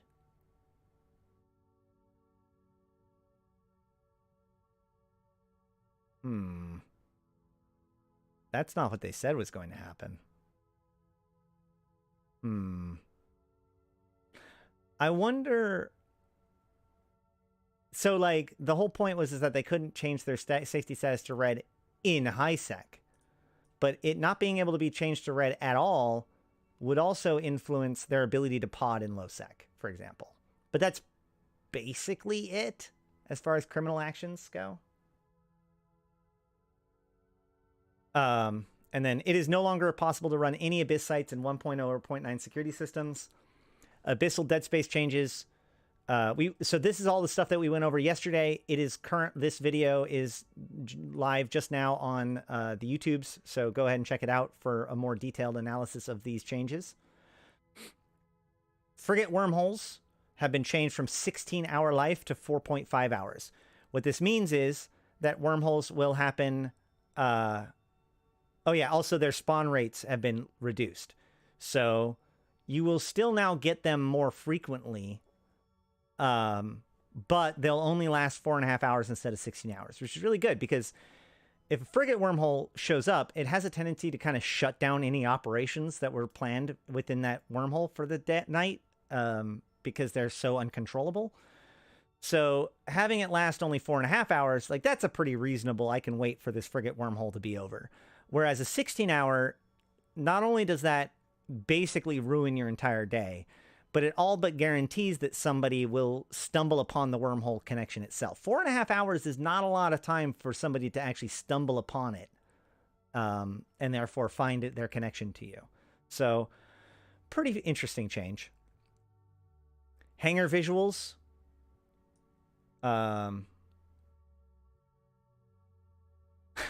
Canceling and docking will sometimes make your ship perform a 360 and park in the same spot you took off from. A new way to ship spin for the absolute best. That's hot. I love that. New graphic stuff, the AMD fidelity effects. If you have an AMD card, that's probably pretty good. It gives you better frame rate. You can check it out in the display and graphics settings. Also, make sure that you have your ambient occlusion turned on. It gives pretty cool effects. It makes everything look a little bit more three-dimensional. Is it probably a good way of thinking about it? Make sure that it does get turned on, because there's currently a bug that makes it so it doesn't get switched on automatically when changing the settings through like a preset. Oh, it works for all GPUs. It works on AMD, NVIDIA, Intel, and Apple One based graphics cards. Fair enough. Cool. So why would you not want to turn it on?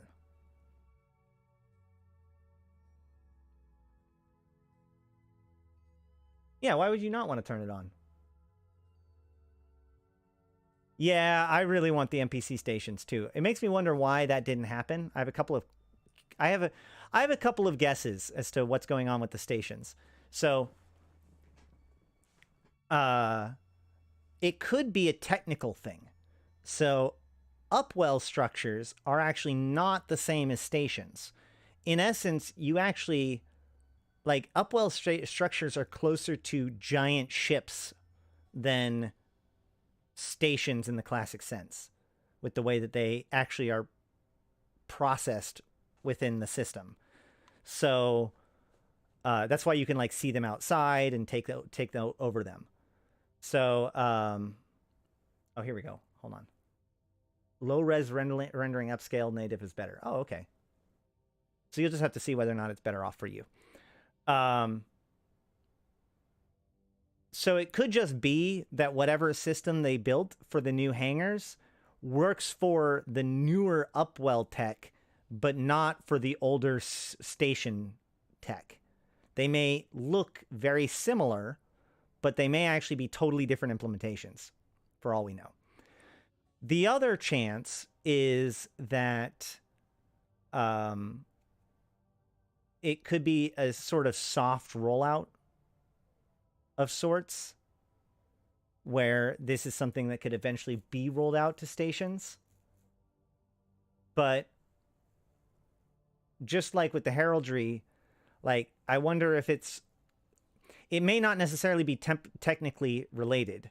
It may be business related, I guess is a way of putting it, right? Like, it may be to give something special to upwell structures. It may be to allow them to test things out at a smaller scale. There's various different reasons why this could be. So, but I haven't seen any indication, and somebody can correct me if I'm wrong, that says that they are bringing it to standard stations. Docking sound is nails on the chalkboard here. I know that there is a really interesting new visual when docking. I didn't hear the sound effect. All right, and the Phoenix now has a new visual update, which is really cool. The Tech 1 and Tech 2 variants of destroyers have received a visual update. We should probably look into that.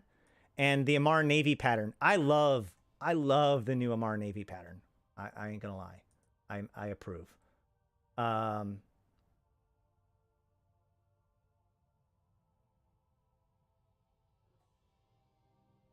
And then the new audio turrets, there's a video about those. And there's new login music. I did notice that. There's new login music. It's been a long time since we've had new login music. Pretty happy about that. The docking visual does seem sort of out of place. It feels like it's something, it's an early piece of a larger picture, but it just by itself seems very out of place. New player experience changes. A bunch of little details. The Incursus will now be given instead of the Tristan. That's actually a really good. That's a good change right there. I thought it was kind of awkward to give brand new players a Tristan when Tristans require Drones 5 to be fully operational. A miner 1 will be used instead of a civilian miner, which is probably really good because everybody, like, of all of the different equipment, people go out and just use their civilian miner. They just take their stuff and just start mining real stuff. So that could be interesting.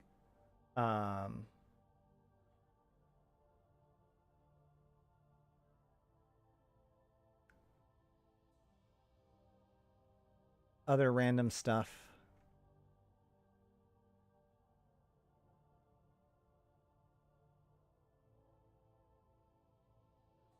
Yeah, not just little tiny improvements. Okay, little things. CCP Karkur has blessed us once again. When your ship is initiating a clone jump, you no longer need to actually get out of your ship. It'll automatically get you out of your ship, and then wait out the timer, and then make the clone jump. Fucking awesome. I cannot explain how many times I have docked up, done the clone jump, undocked, and not even realized that I just didn't do the clone jump at all, right? Because I didn't get out of my ship. Alliance fittings have been added. Alliances can save 600 fittings. Fucking outstanding. Personal ship fittings has been increased from 500 to 500 from 250. Outstanding. Corporation fittings have been doubled from 600 to 600 from 300. Amazing. When you're using strip fittings, drones will now be removed from the drone bays. Hallelujah. It is now possible to repackage multiple ships, even if they have rigs fitted. Caution, rigs will still be destroyed just when repackaging individual ships with rigs fitted. Also great. It is possible to repair all damaged modules at once with a right-click repair all modules. That is fucking phenomenal. Players can now activate and apply ship skins with fewer clicks and remotely. Remotely? I don't even know what those words mean. Applying a ship skin remotely is a very interesting concept in and of itself, right? Corporations, I guess that's because of the new window. Corporations now have access to Evermark wallet and assign spending rights to different roles. Cool. Probe scanner window will now indicate when an anomaly or cosmic signature spawns. Oh. How did I miss that one before? Hold up. I'm gonna put this here. And we're gonna see if that does anything.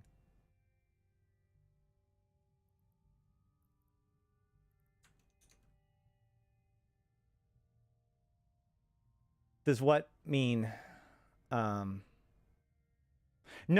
I think that means that, like, if I have a ship in Jita, I can set its skin. So, like, if I have a ship and I get out of that ship, if I have an Incursus and I set its skin and I jump into a different Incursus, that different Incursus will have a different skin set to it. But if I then jump into the first Incursus again, it will be set to the skin that it was already set to.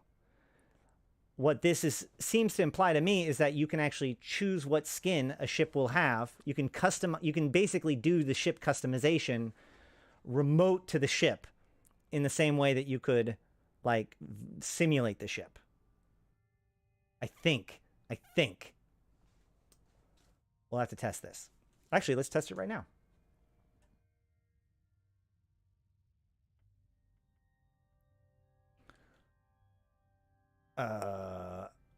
Icky Tursa. Icky so good.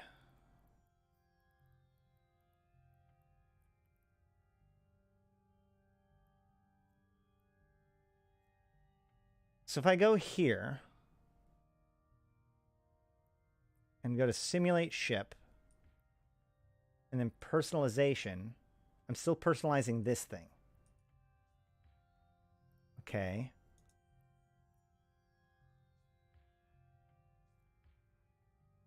I no longer have any idea. I don't know what that means.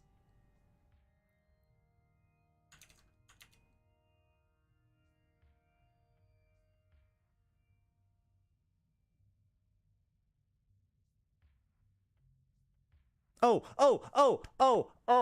I think, wait, hold on. I know what it is. I think it's talking about using the ship skin, like the actual license itself.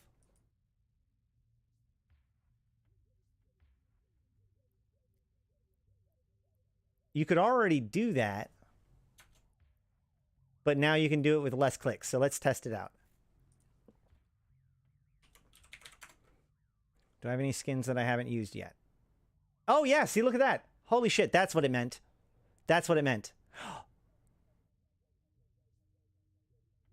Apply to the current ship. Well, that's actually kind of cool. Hold on. Legion. Do I have a Legion skin kicking around at all?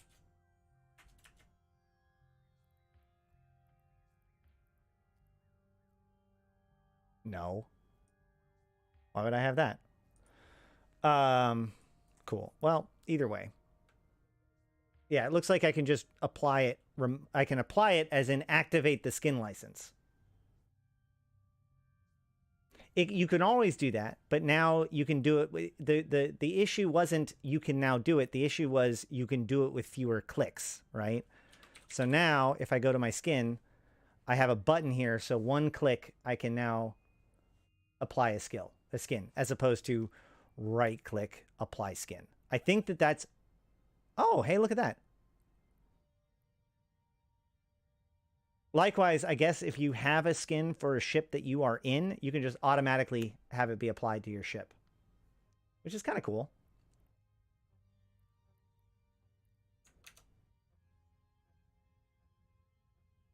Not every little thing is a complete game changer, you know. All right, so just most of them. Probe scanner window will now indicate when new ones. Do we see anything? Hey! Thank you for that super chat, Dan.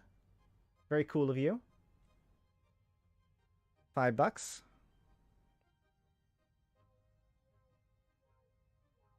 Don't forget, you can now also become a member and get the emotes and access to the full VODs or the full streams, recordings, and other videos and polls and stuff like that. What was that? I don't know what that was. What was that? Oh, that was the same thing. Cool.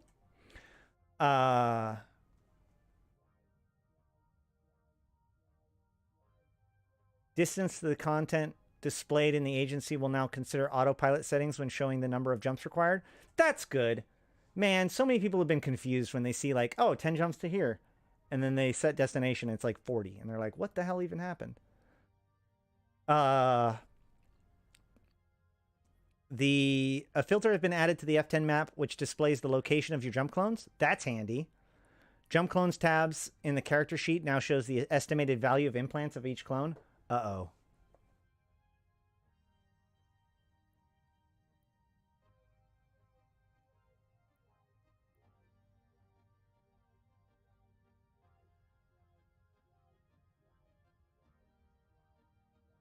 Where? Oh. Yeah, okay. These are numbers I didn't want to have to look at again, to be honest. Oh, shit.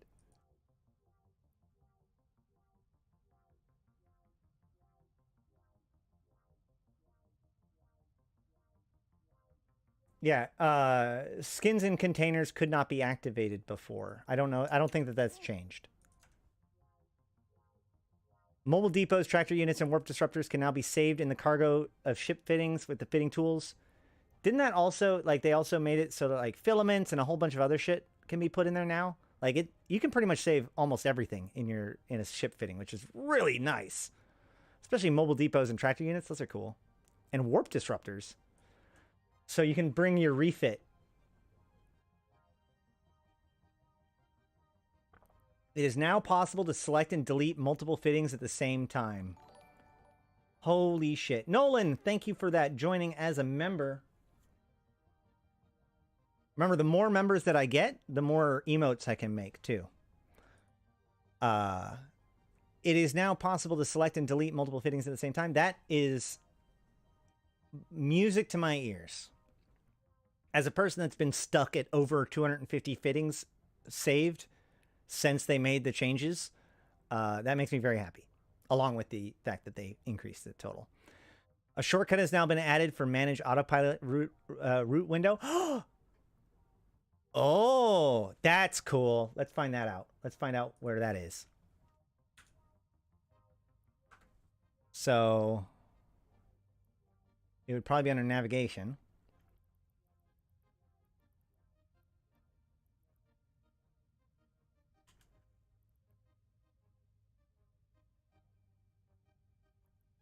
No?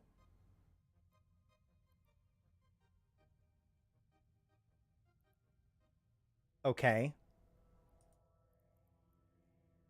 Combat? No. Window.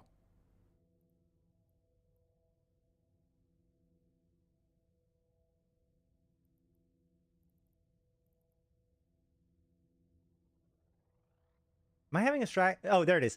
Manage autopilot route. So it's not set to anything by default, which is unfortunate. But the fact that you can set it is pretty cool. Hey, Balio Galente. Thank you for that, joining as a member.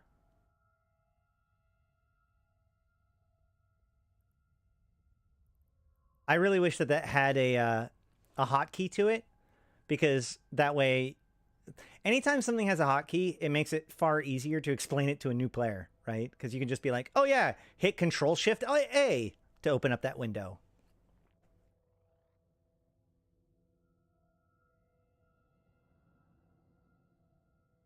All right. What was that? Oh, that's the delay. The delay. All right.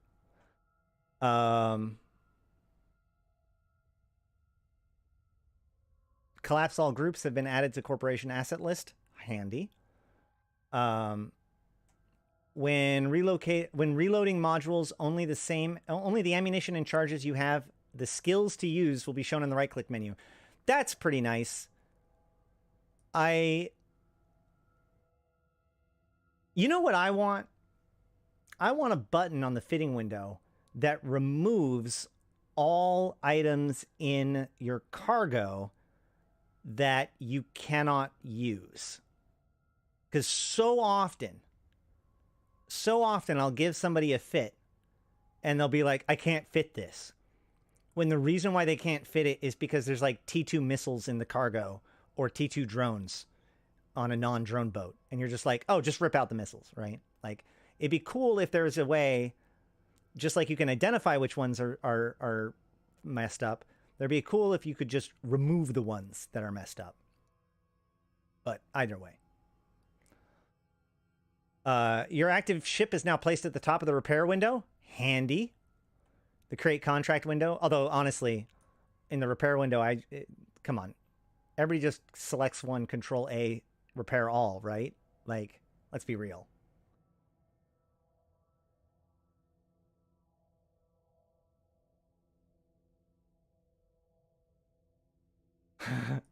Sorry, somebody posted me something in the back channel, and I had to go look at it, and it made me chuckle because there's Naglfar running around.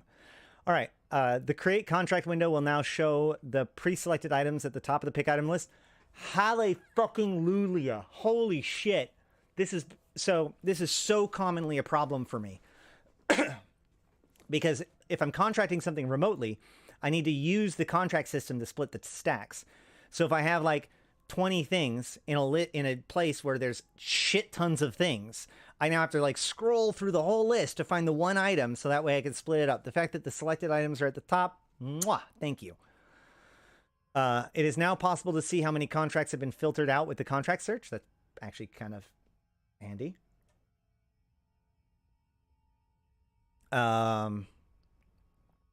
Release control has been added to the radial menu when controlling a structure. Any love for the radial menu is good. The security status of a system has been added in front of the location name and personal and corporation assets.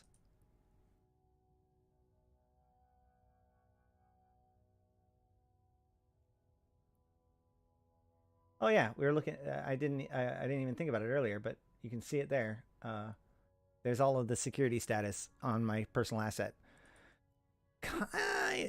It begs the question, though. It begs the fact that I kind of now want to be able to sort by security status, right? Anyway.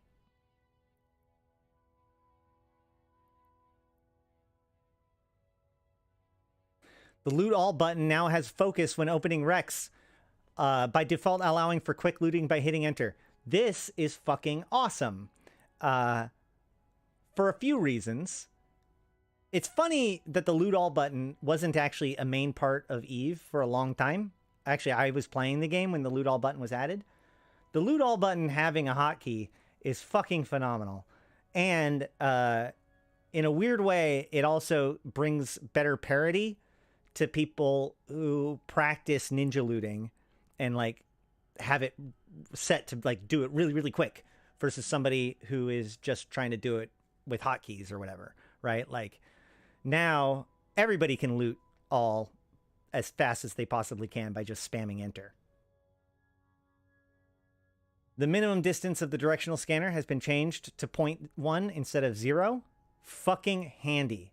This is super handy because A, a directional scan of 0 is useless, and B, it used to be that the shortest range of the D-scan was what the range that you needed in order to D-scan your Plex while you're inside. So this makes that true again.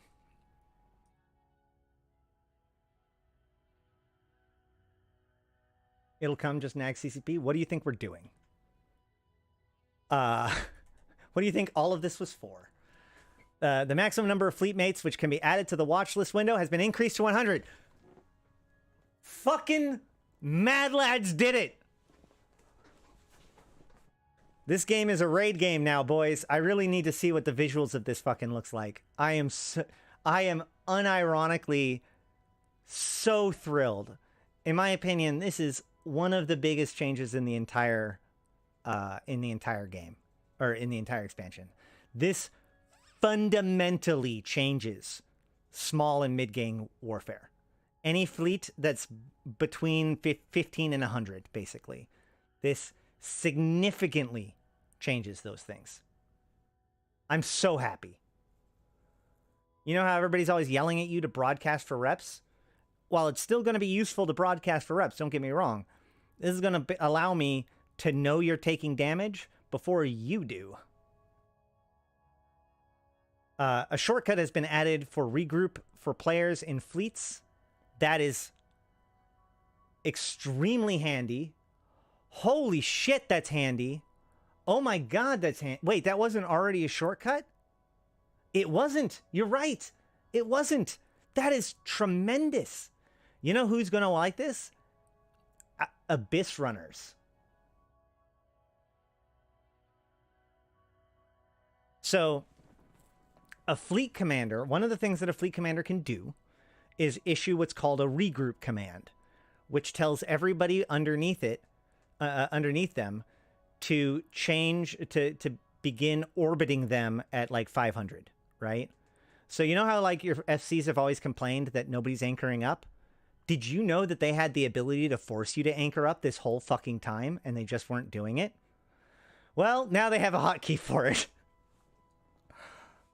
But what I find terrifically useful about this hotkey is hotkeys are very useful in moments of panic, moments of intensity, moments of where every half second counts, right?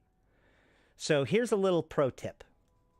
If you're flying with your friends in the Abyss, in Frigate or Destroyer Abyss, the secret is to make sure that all of you are in the same squad.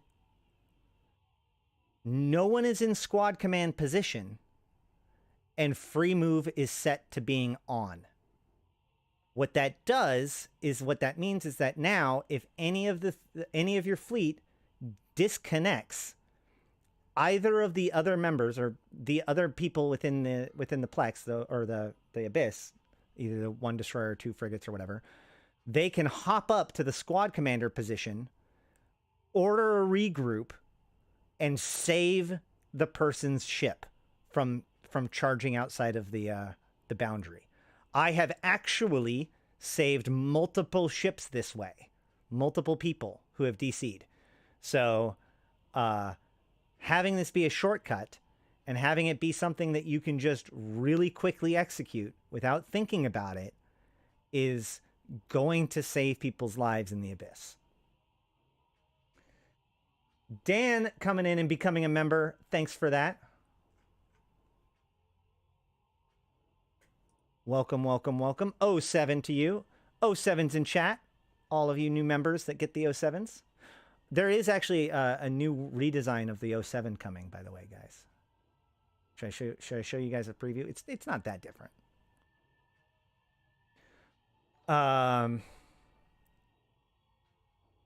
Help pointers for station services have been updated more accurately reflect the actual names of the services. Cool. When opening help pointer window, the focus is now on the search bar, which is excellent. Many new help pointers have been added. Excellent. It is now possible to set the font size in one chat window and apply it to all other chat windows. Cool. When deleting a bookmark, you will now see the name of the bookmark in the confirmation window. Good, I guess. Sure. Seems neat.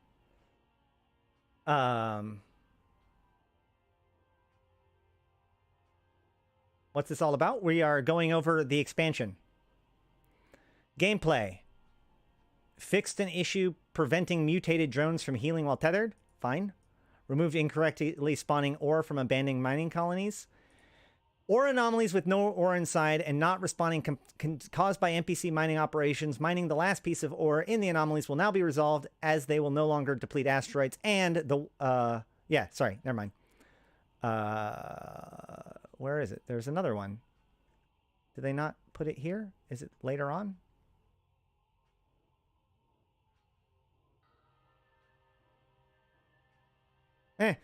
The secret to this is...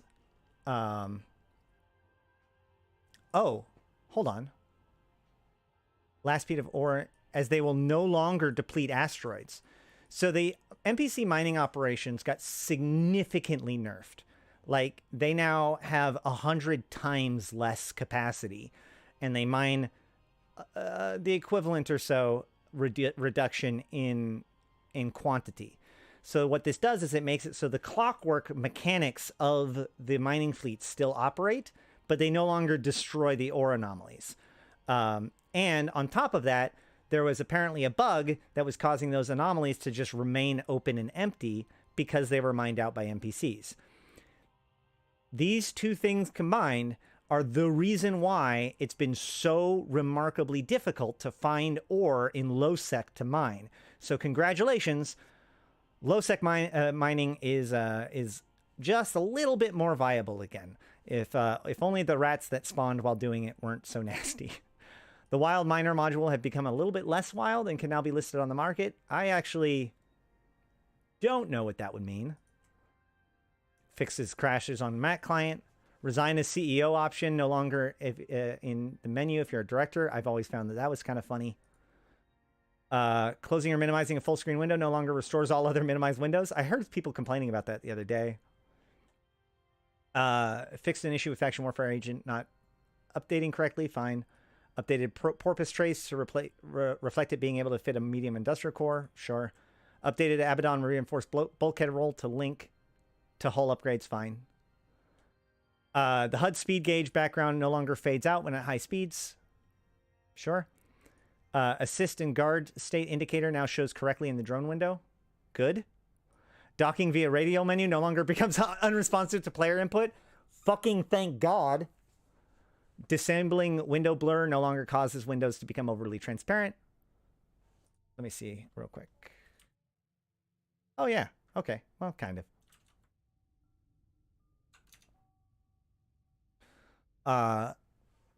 The dock-in solar system map option now shows when the probe scanner, directional scanner windows are stacked. Cool. Tab notification indicators in the chat window now uses the correct theme colors. Fine. Also, I think that there's a new overview, isn't there? Didn't they put in a new overview setup? Not listed here, but I thought they did. Like, the default overviews got changed. Some miner modules from loot are stupid expensive. Yeah. But I don't know what a wild miner is, what it means to be less wild, and where they came from. Yes, you could still find ore under certain locations, but there was so many different ore fields that you would just go to them, and especially the anomalies. The belts would still respawn pretty good, but anomaly after anomaly would just be completely empty. I kind of want to know.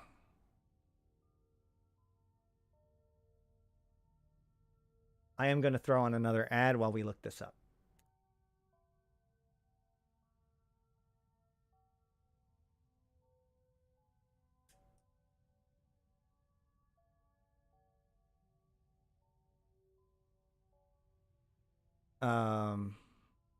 Extracts common ore quickly, but has difficulty with the more rare types.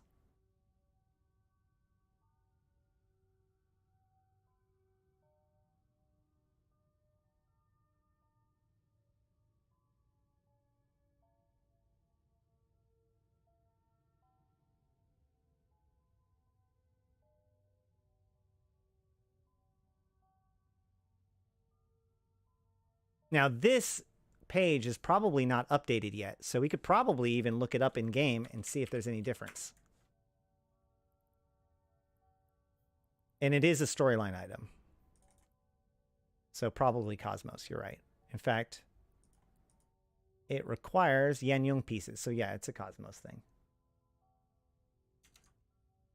So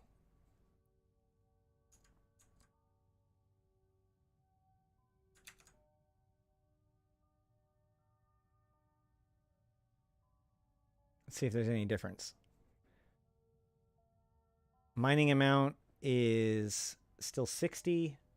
No residue, 0% probability, 1 slot. I don't know.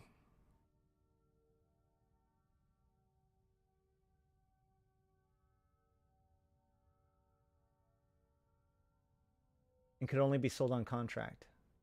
Is that what they mean by it's less wild, i.e. it's not out in the wild? It's now not like a change in its behavior at all? Let's go look.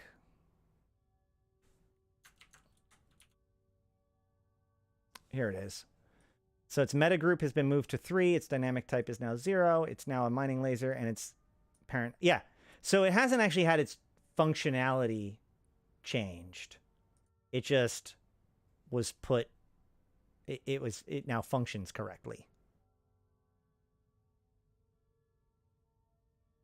It's item ID 22923, which means as an item it came out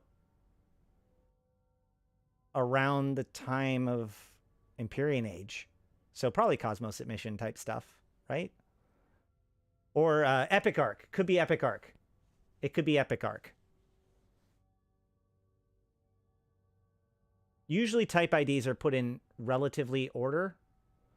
So the fact that like the Executor Navy issue comes after and the Caracal Navy issue comes before tells me that it happened at around that time. Yes. Yeah. Yan-Yung is Galente Cosmos. I understand that. But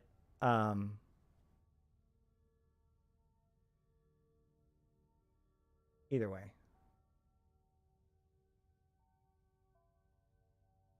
Not sure. Doesn't seem as overly important. And that's it for the patch notes.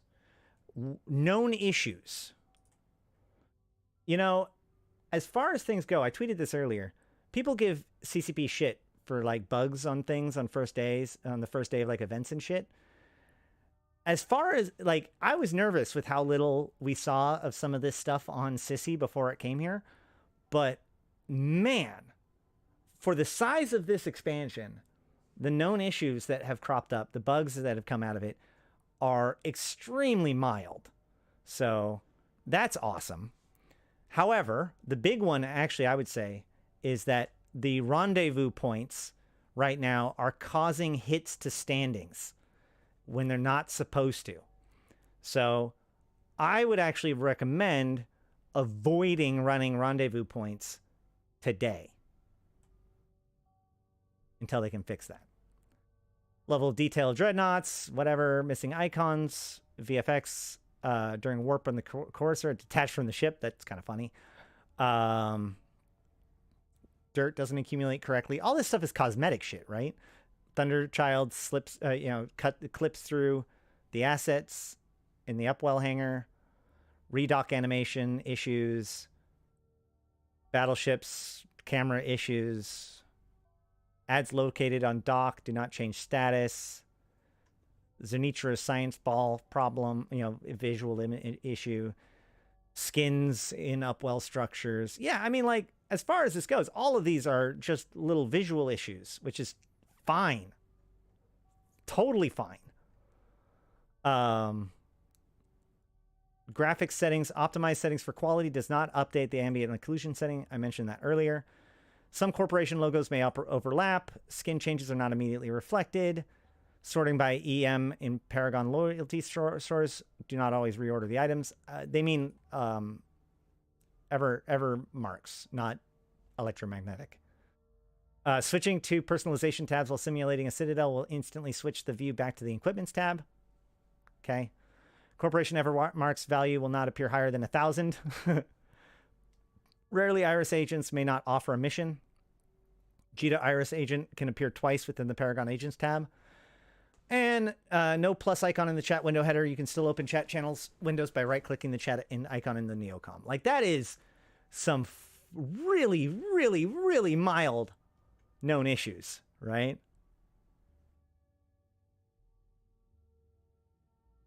At least it's not like new Dreadnought BPCs not added to LP Store or something wild like that. Everything is mild next to boot.ini. Yes, that's true. That's true. Oh God, Marcus, what have you done? You linked a thing, didn't you? Yeah. I have a lot less control over giving you permission to link things here than I did before. Just DM me it and I'll post it. Like, DM me it in Discord. The Navy Naglfar BPC cannot be linked in chat.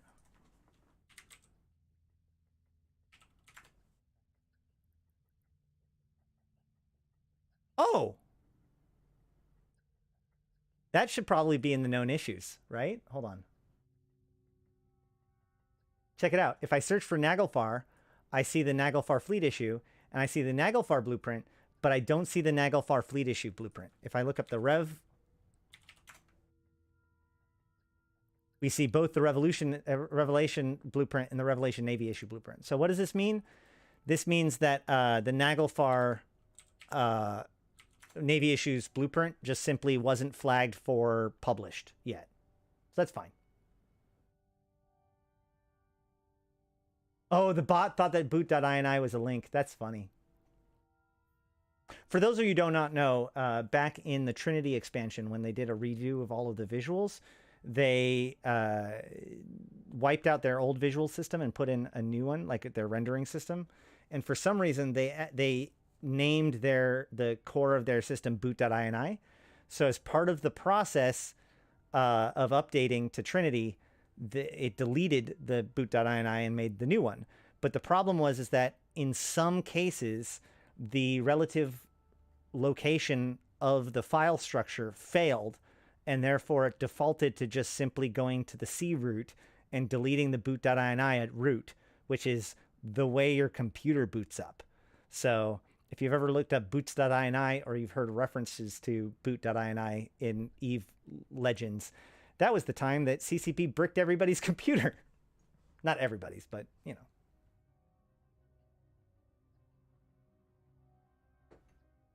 Enough that we still talk about it 10 years later or more. No, more than 10 years. 15 years, probably. Okay. Naglfar fleet issue. Let's see. If I pull this up, still doesn't have an image. That's hot.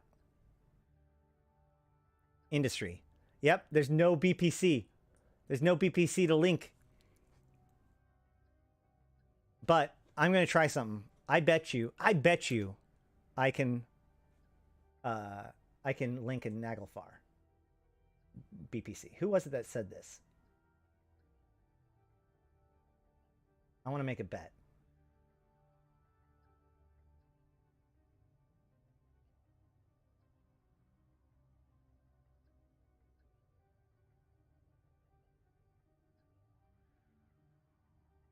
Oh, it must have been Marcus, and your message got deleted. Is that what happened?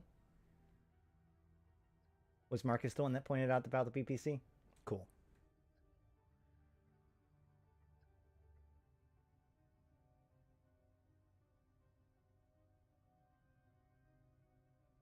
Give me a second.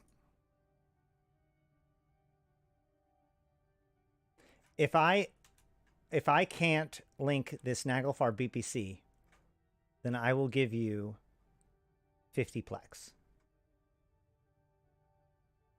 Just to make things interesting.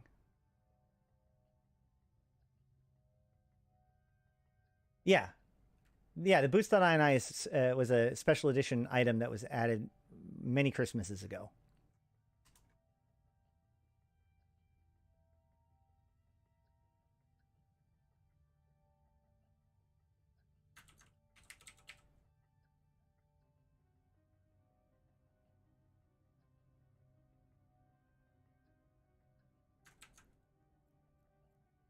All right. We ready?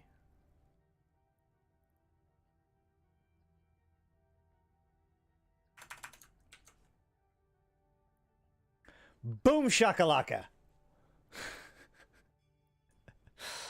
And just a triple check. Bam, linked. I don't owe you shit. If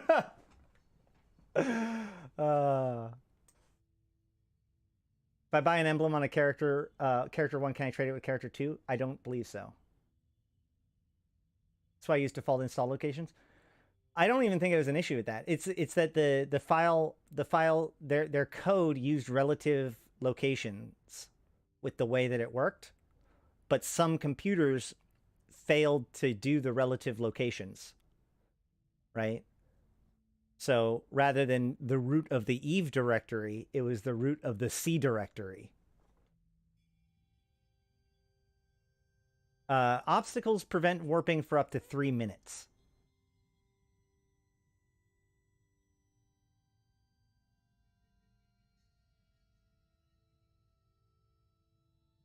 I'm not sure why that got brought up, though.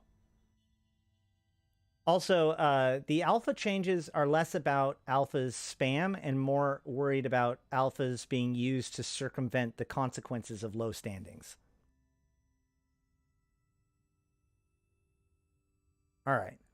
I am going to go to the bathroom real quick and be right back, and then we'll chat a little bit more. I'm sure that there's definitely more to talk about. So I guess I'll see you in a couple of minutes.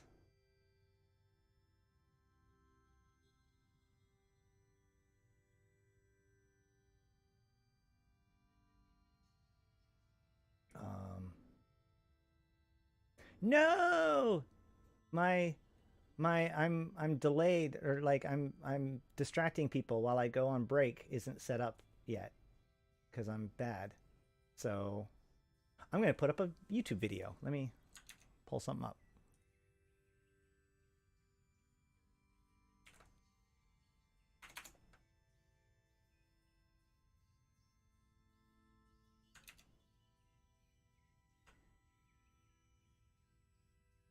We're just going to do the Uprising trailer again because it's fucking nice.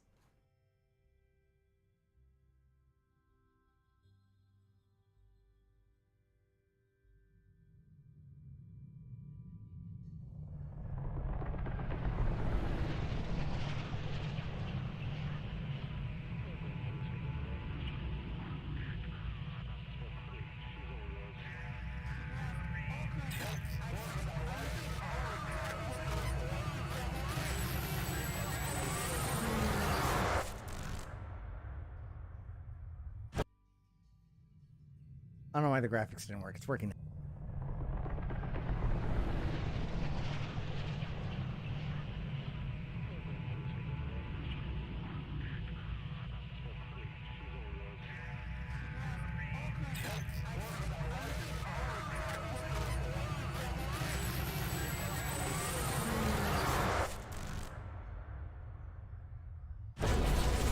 The region is still coming to terms with the catastrophe in the system of Turner, with devastation on a staggering scale. Initial estimates of fatalities are reported to be in the millions, with complete loss of life on Turner 1. Evidence points to the catastrophic failure of the Amar-built stellar transmuter, sparking condemnation across New Eden. Further increase in tensions between the Minmatar Republic and the Mar Empire are now at breaking point, witnessed by a sharp escalation of skirmishes. Diplomatic negotiations between both sides have all but collapsed.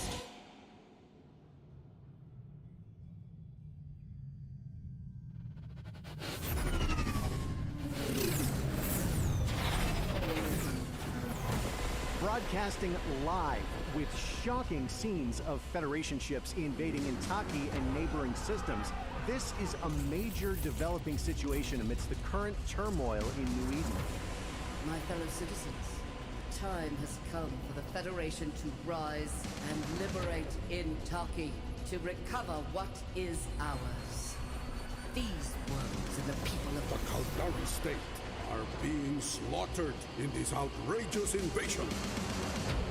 We stand ready to confront any aggression against the state, and the combined Military of the Minmatar Republic will repay our enemies in kind for this mass murder. For it is the Sacred obligation of every subject of Holy Amar to reclaim the stars and rise up for your empire.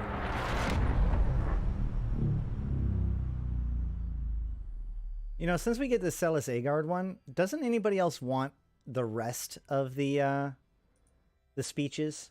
Oops, wrong one. I know I do. Shh. Shh. All right, I'm back. Let's see. What is there anything else to really that I need to make sure to cover today? We've been over a lot.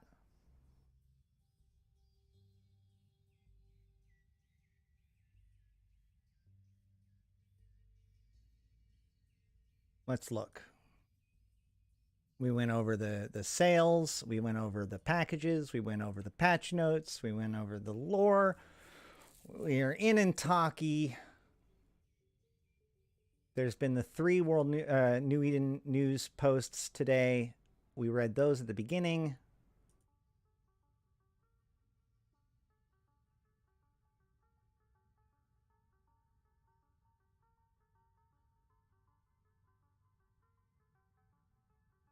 You're guessing that you'll get the rest of the other speeches? Maybe. I think that, I will say that I think that that whole sequence is so fucking effective, man. Gives me chills. Yeah, it just a really, really well executed video.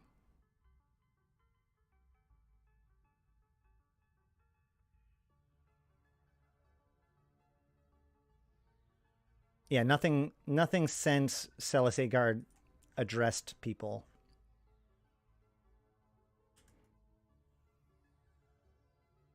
So we only got 3 World News articles today, or New Eden News articles. I'm actually really surprised that we didn't get a scope video, although technically the trailer has kind of a bit of a scope video to it. A little bit. Clips from it. The bowl cut butcher is pretty great. I love that nickname. That is my favorite.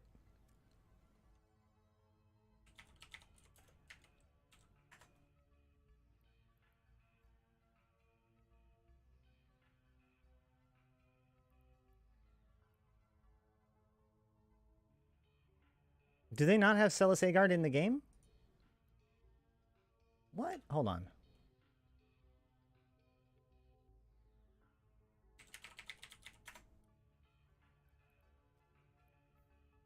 I thought they did. And clearly everybody should join them more because they got the last one. You know, the Amar are really good at like striking formations of their golden fleet laid out in front of an empress. Like this is something that they've really gotten down to a science. They haven't really gotten the use of transmuters down to a science yet, but they can really line up their ships in a formation better than anybody.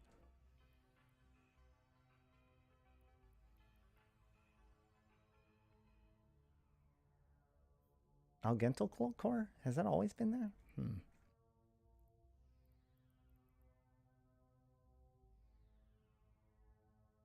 There should be like a federal president. President. Yeah. Did I spell it wrong? Whatever. There's the bull cut butcher herself. Oh, I can't look at her full body. Seems that phrasing, but you know, you get what I'm saying. I find it interesting how it was exactly the Gallente and the Amar that used Rise in their speeches. So it's funny because like the Gallente and the Amar are more similar to each other than most people are willing to admit, right? Of the 4 empires, the Amar and the Gallente are the ones that are most focused on effectively the eradication of all of the other empires and supremacy of their own as they, you know, consume other groups. They both are more focused on making everyone else them.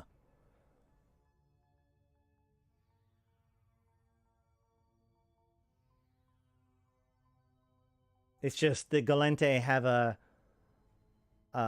different aesthetic to their takeover. Yeah, they both have like highly imperialistic ambitions.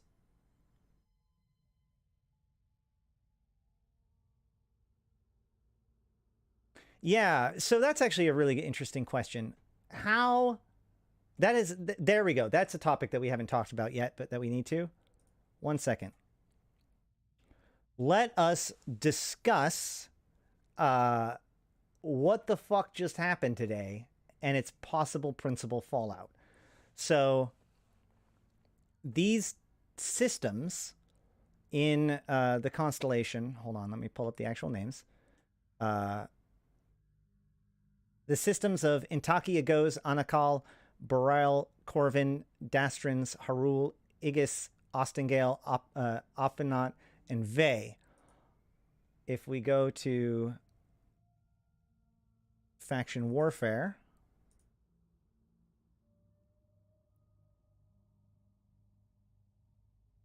we can see that that segment is this grouping right around here, right?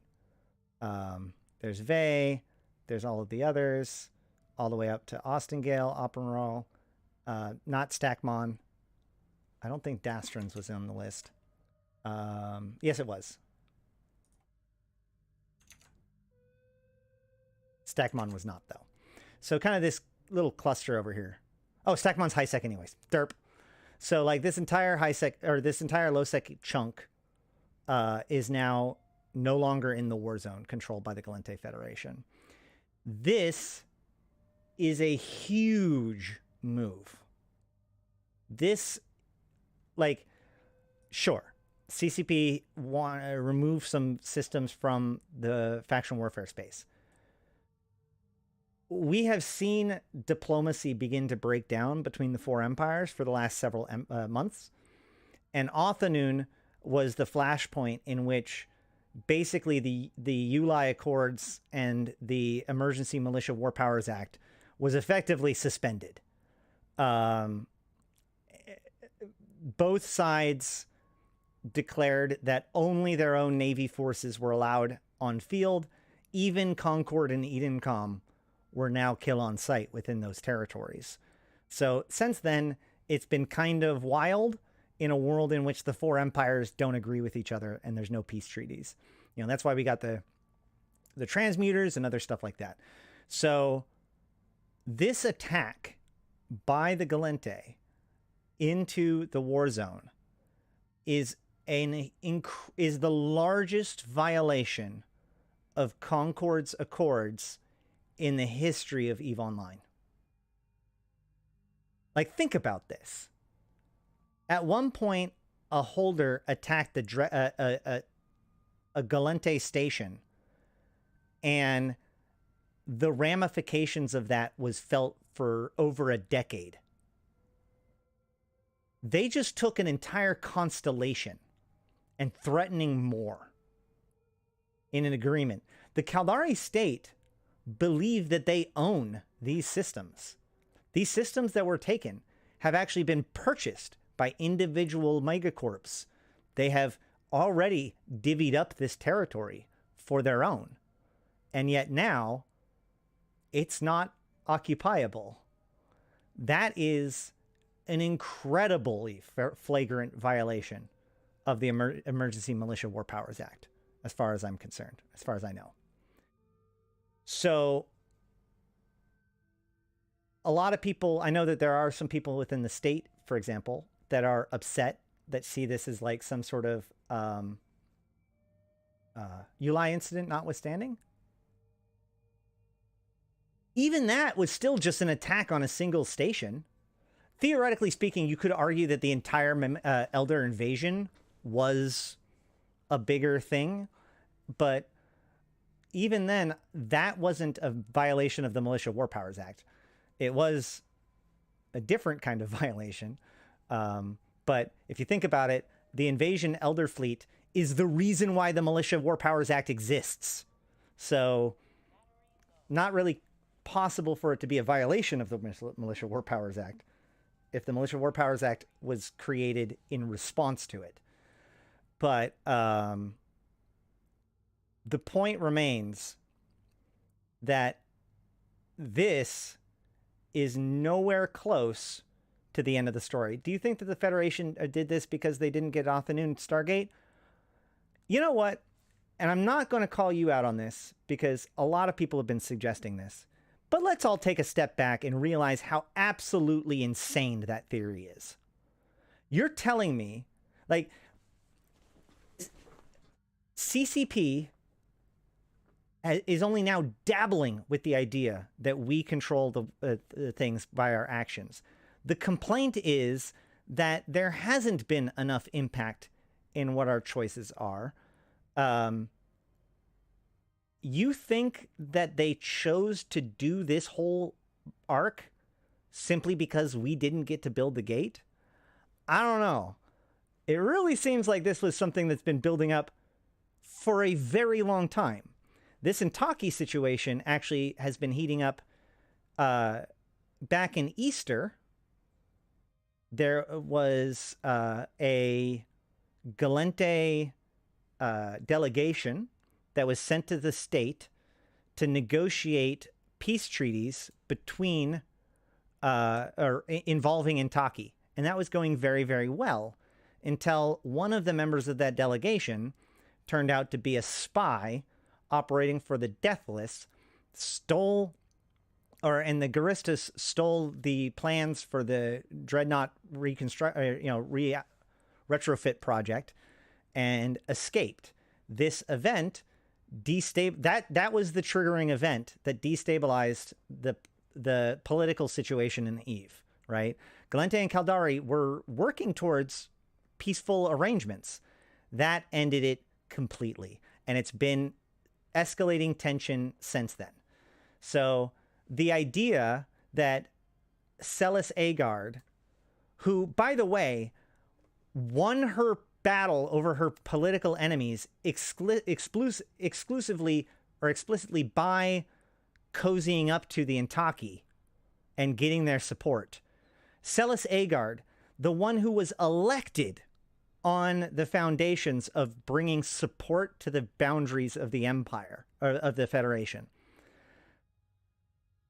It was not decided on a whim by CCP that these systems were going to be removed from the war zone. This was not just because we didn't build the Stargate. That is, in my opinion, absolutely absurd. Maybe it changed it in a small way, but I would expect more things happening involving Othanoon that's a direct implication of that. If anything, this actually corresponds with something that's been really suspicious about this whole thing, which is that the Gallente Stargate project, even from a Gallente side, has been super sus. The placement of the construction was kind of odd. The choice of Amy instead of Jafit. The way that the buildup was happening, and the fact that Celis Agard did a whole thing about getting ready for a fight, like a big action, just a few days ago. So, I suspect that Intaki has always been the priority. That was always the point for Celis. When Celis, so there's this whole big thing where there's this senator named Belleron, and Belleron has been around for almost as long as Celis has, going back to like 2009 and such.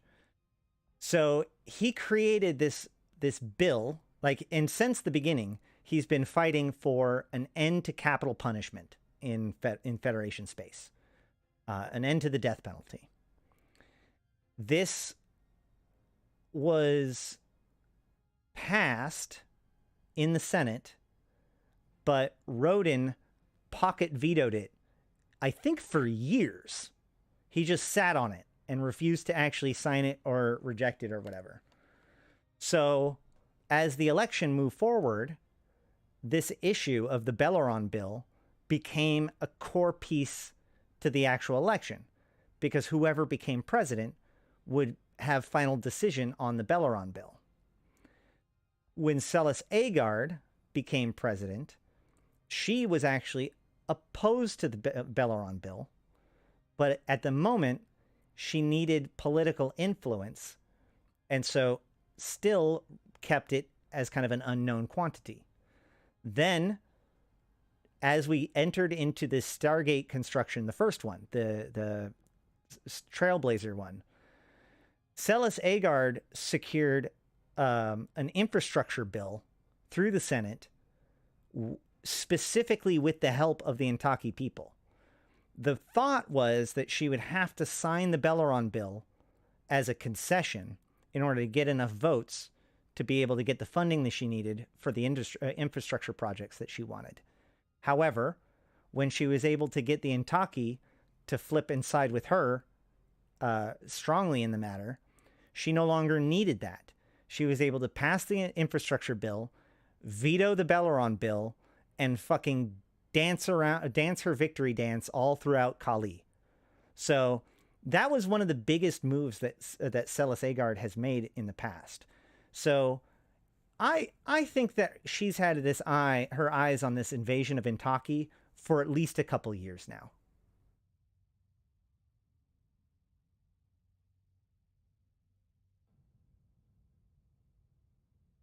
Yeah, sure. Trailers take longer than 3 weeks to produce. It'd be pretty wild if they were like, "Hey, by the way, this is what's happening now." No. I mean, maybe some details, but honestly, I think we're going to see ramifications of that later on, right?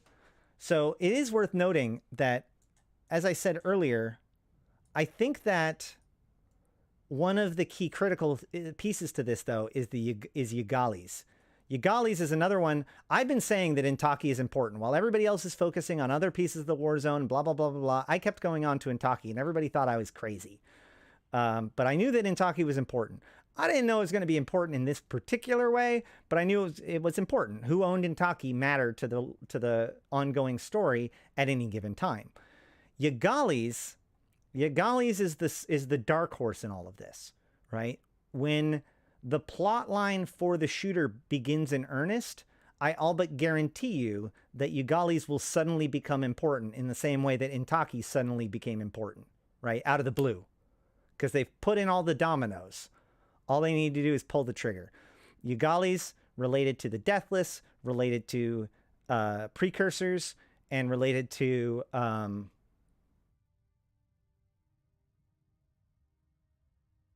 Caldari megacorporations, but there was one other piece. Paragon, with their new AI.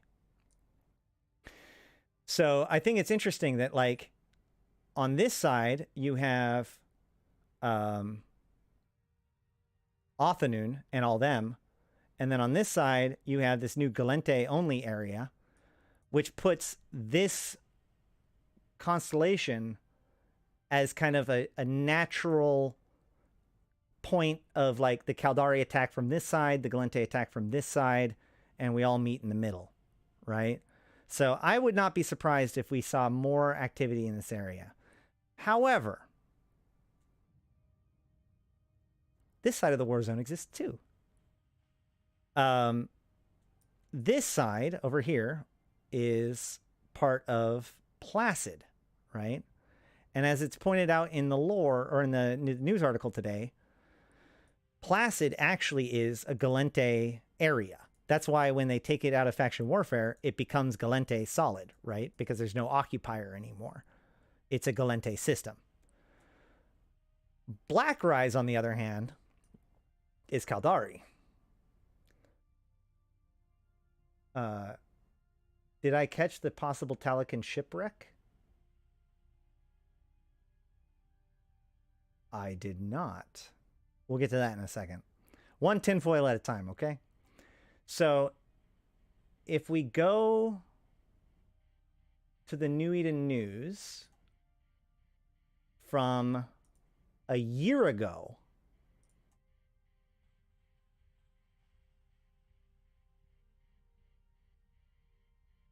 which I did not prepare.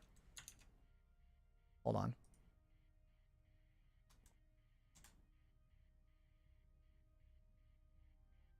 Is it JPL? No, it's TNR. So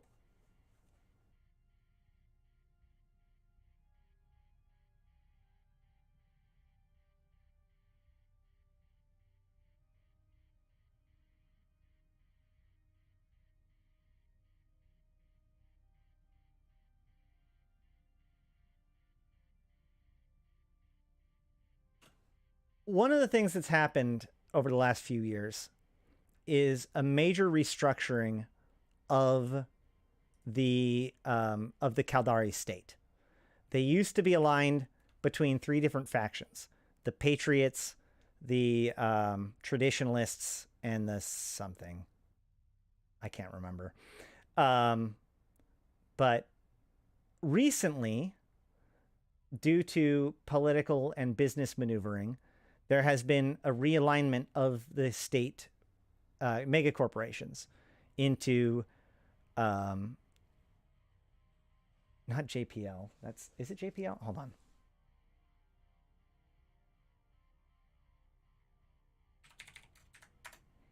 If you go to my lore notion under organizations, yeah. So there's JSL Partnership, PKN Interstellar, and Combine TNR. PKN Interstellar, what they did is the most obvious.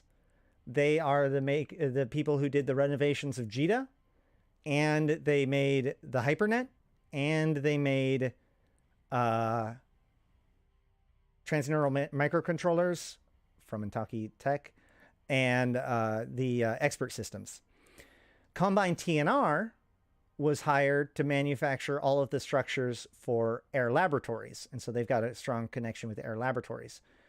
JSL Partnership is actually the two most powerful, largest mega corporations in the state, and they mostly deal with property and food and lodging.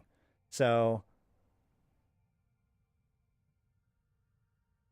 I searched for the wrong one. Although it is kind of interesting that, like, check this out. Lidai contests Combine TNR colonial development claim over Intaki system on behalf of PKN Interstellar. So TNR was trying to do its colonial development claim on Intaki versus PKN. Combine TNR was also used to upgrade the Caldari Navy. All right. But if we go to JSL, or what is it? Is it JSL? JSL.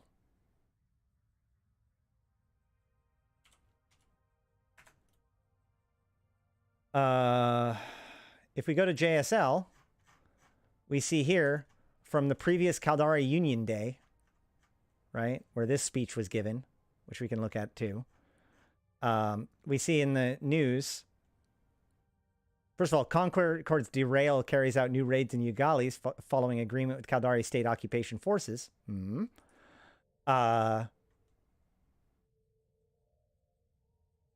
But Chairman Akimaka Saraki praises Caldari militia for securing the interests.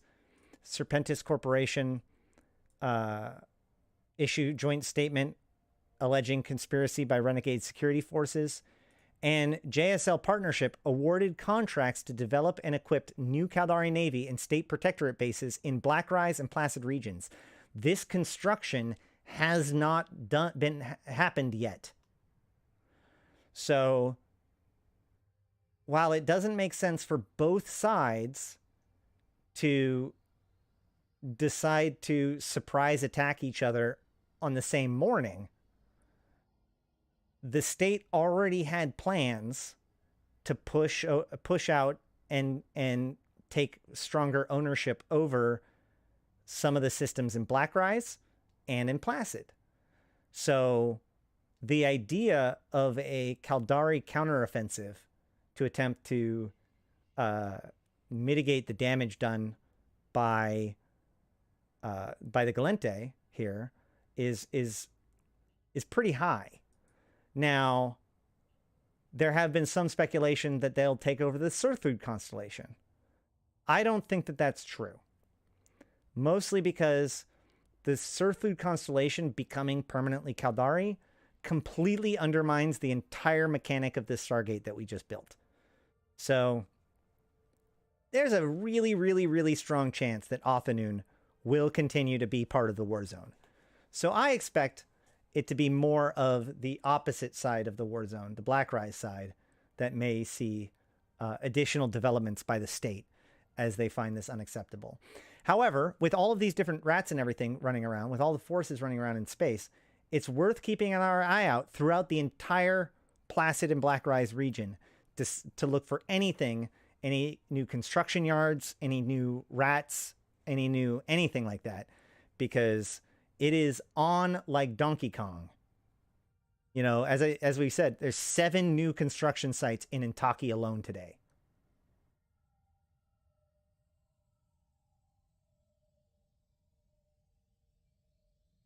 Huh.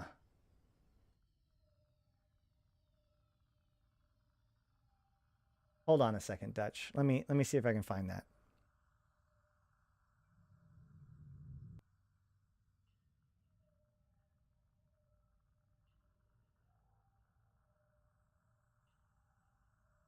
So,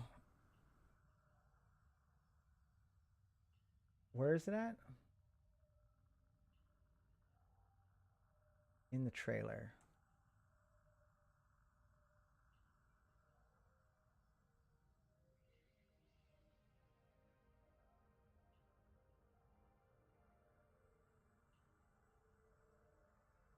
Where?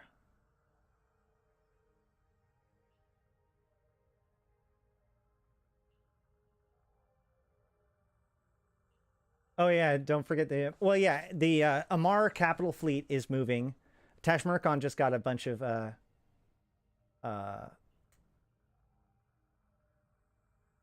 in the Turner scope video. Got it.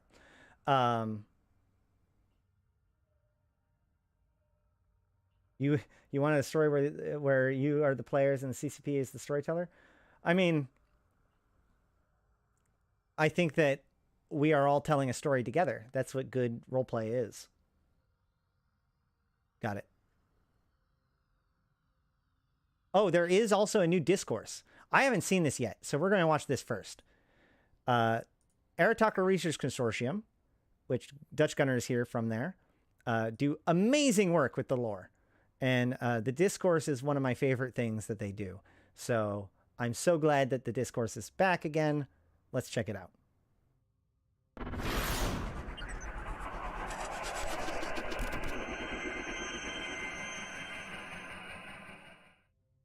Turnur 1 has been rendered uninhabitable by a stellar mass ejection event with superluminal characteristics. After astrophysicists predicted a Salin-type disaster in Turnur, Imperial, Republic and independent Capsuleers engaged in increasingly desperate efforts to evacuate the civilian population of the inner system. These efforts came to a close on Wednesday evening as Capsuleer observers and combatants swarmed the system and witnessed the searing of a world. In the aftermath of the disaster, and in response to its considerable death toll, the Amar Empire has continued to defend its experiments with Triglavian collective technology in the war zone. Both collective forces and independent Capsuleers have been actively investigating the system for changes to space-time topology, potentially caused by the use of collective singularity technology. Several new classes of wormhole have since been identified in Turnur, offering new routes into low-class Anoikos systems. In the wake of the recapture of the Egmar and Vard systems by the Minmatar Republic, and the Republic's accelerating research into Triglavian transmuter technology, the fate of those already unstable stars hangs in the balance.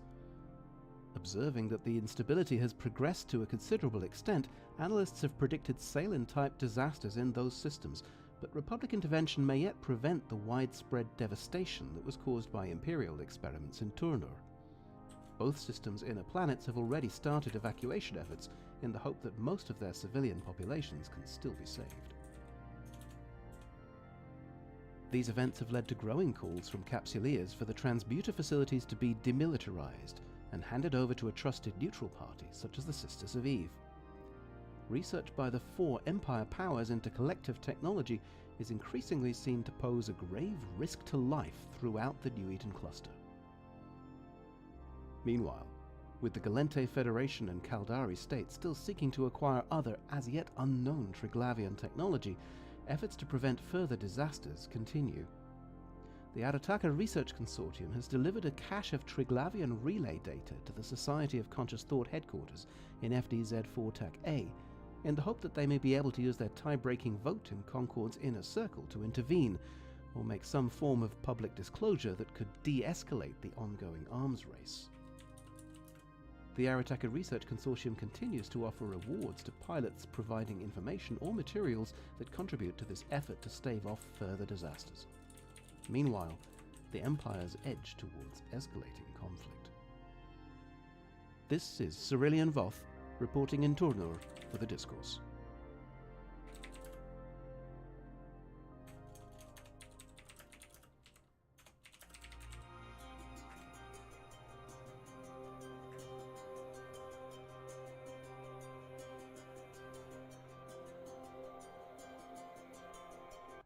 All right, cool. So apparently, the YouTube video, when it's not, yeah. So cool. I didn't realize that. When another window is completely covering up the screen, YouTube just doesn't render. That's why it was black. Whoopsie. Learn something new every day. You're absolutely welcome, Jernej. Thank you very much. And thank you to all of my supporters, members, patrons, super chatters, super thanks, all that kind of stuff. It all makes this very much possible. Okay. Let's look at that other scope video.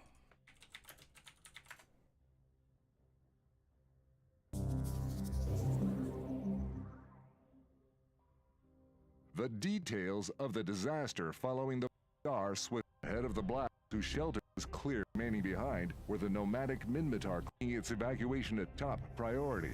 Industry workers and many settlers were lifted off to safety, with only those refusing help remaining on the planet. Principal among those remaining behind were the nomadic Minmatar clans faithfully following the teachings of Tanak Gufran, the Absolver.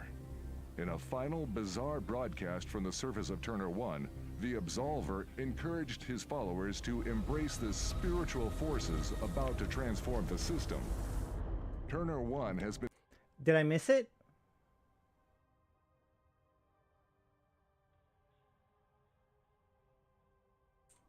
Spiritual forces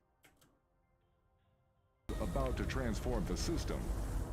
Turner 1 has been scorched beyond recognition by the effects of the intense radiation burst and bombardment by a wave of supercharged plasma from the star. So far, there are no known survivors from the surface of the planet. Despite many warnings as to the risks, a large number of Capsuleers... I mean, I can show the image that you shared, but, like, it's not... Oh! I see what you're saying. Never mind. I know where it is. I see what you're saying.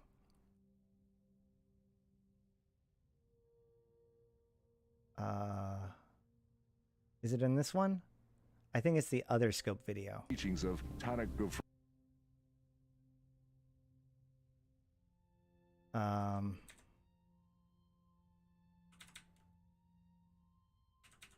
There's that thing over there, but that's not very clear. So let's go ahead and look at the other scope video.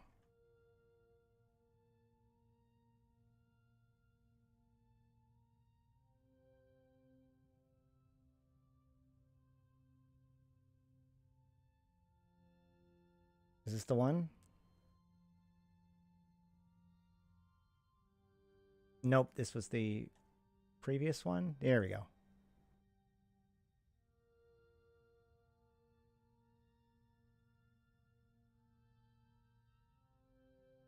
Sorry, guys. This is a heck of an accusation. If it's, you know, big if true, right?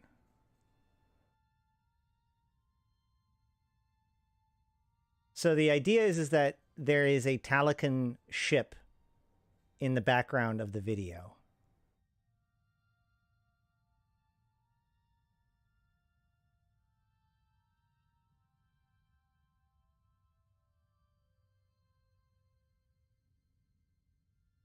Boo! Really? Am I crazy? Where was it?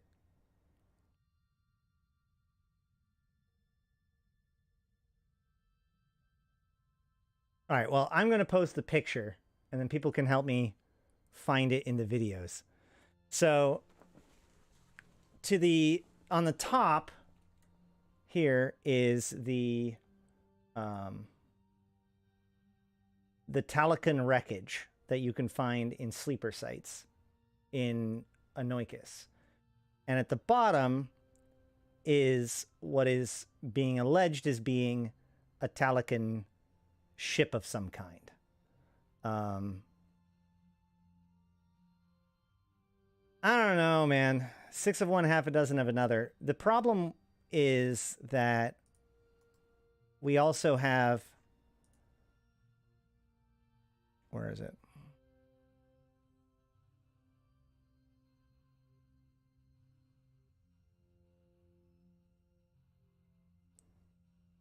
I mean, we have these ships right there, which is clearly not that. But we also have, like, this facility.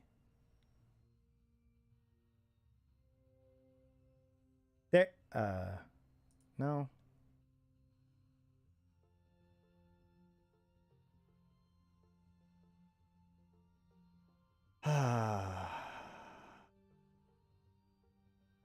There was a facility that they're walking by. Or was that in the other video?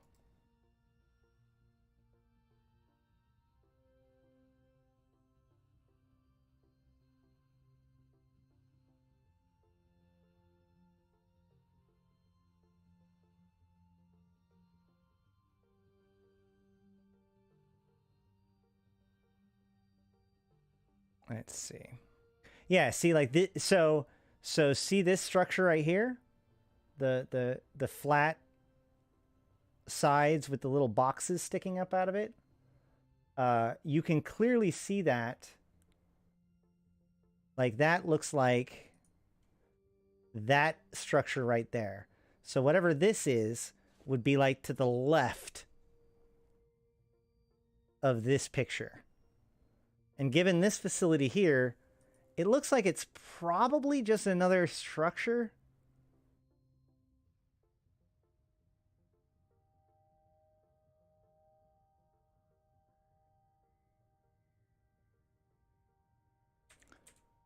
Yeah, so here we have a pan across this same structure. But we're still not seeing... At this point, the thing that we're interested in is literally directly behind us.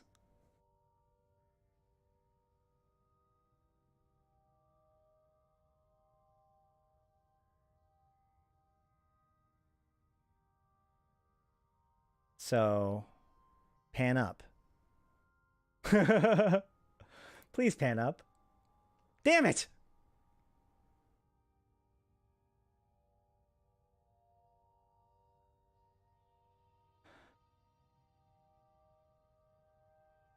I don't know, man. I'm starting to think that Makoto photoshopped that picture to make me go crazy. Is the issue really good? Awesome. I was worried about that. I was wondering about what was going to happen. I think that rep bonus is going to make everything else kind of moot. Oh, it's the thumbnail. It's in the thumbnail. That's the thumbnail. Got it. Ish. It's like the thumbnail. That means it has to be in this trailer, right?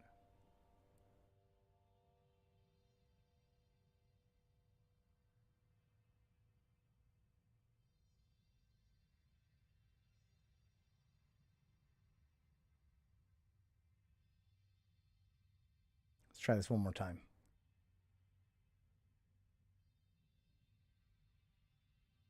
So, in theory, you're talking about this structure down here, which I don't know if you can see my cursor right now. Yes, you can. So this structure down here, because off to the right here, but the glare was added. Yeah, so that's also still not the image, though. Because that's the image. Yeah, I don't know where this came from.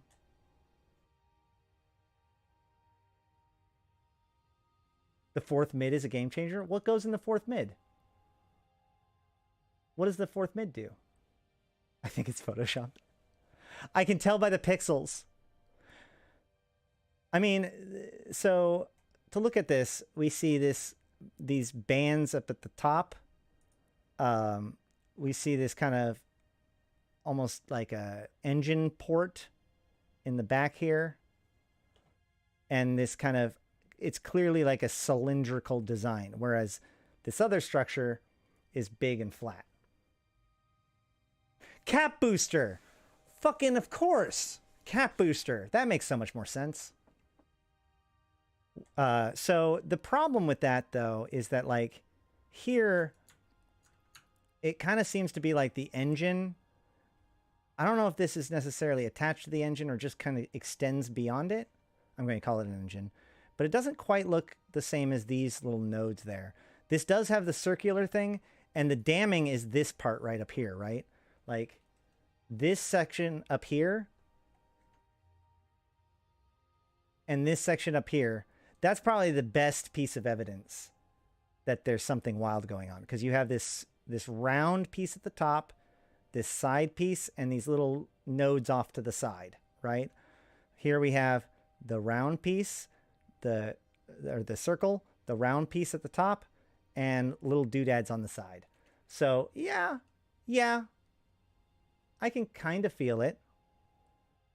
This all goes back to my theory that I don't think the Absolver and their people are dead. I think that they had an evacuation plan, either through cloning or other rescue efforts, as it were.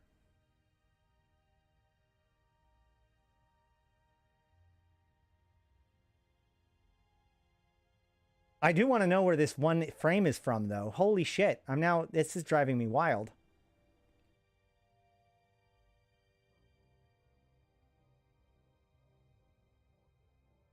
Oh, shoot. I'm getting close to being done. We haven't gotten a new pulse in a while. 4 months. I guess the guy who does that... Did he leave the company? Was he the guy who left the company? Now I can't remember. No, I don't think so.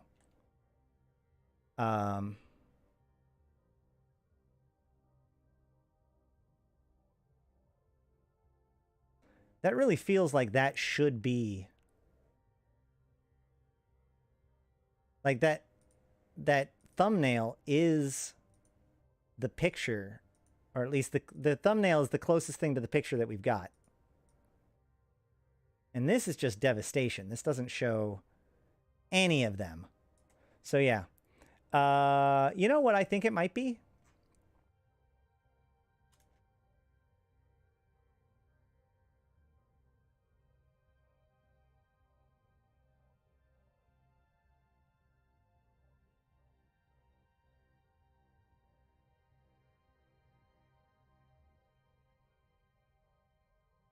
Is that it? No, that's not it either, because there's too small of a crowd in the main picture.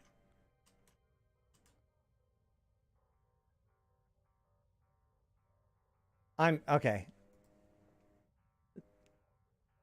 If you ever wanted to know how to drive me crazy, this falls under the category. Yeah. That's...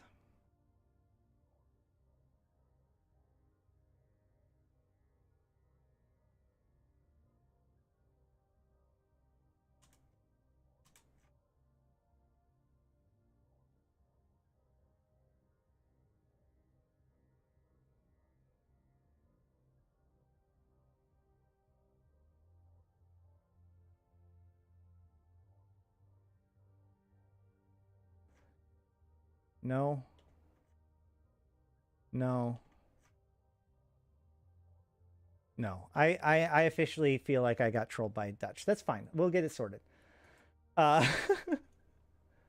Oh, Johnny. Johnny. Let me... Oh, boo. Hold on.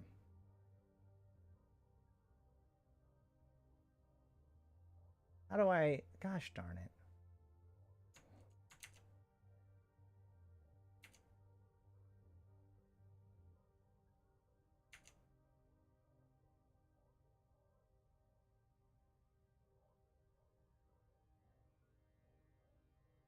Oh.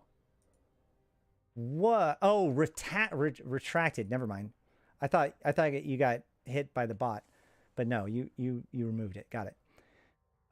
It's from Scope Turner Crisis.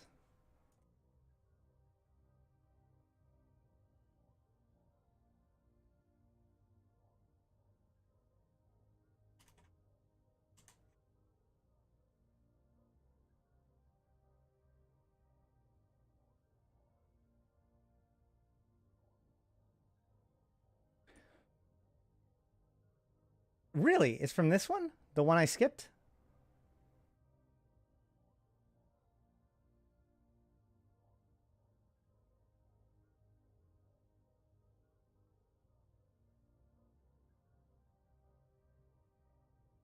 Hmm.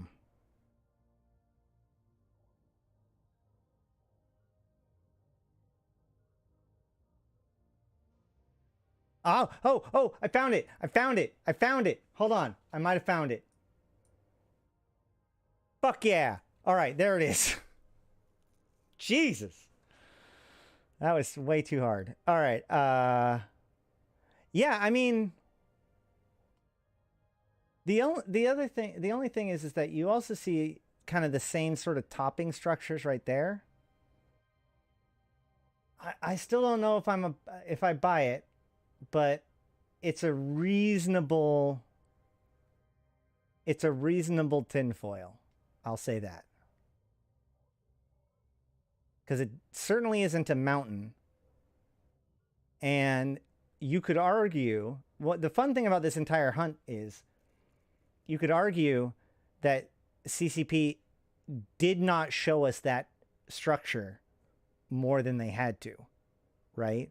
Because as we noted, like, every single clip was shot from the structure off to the right, panning towards the Absolver, explicitly leaving out whatever is that thing in the distance.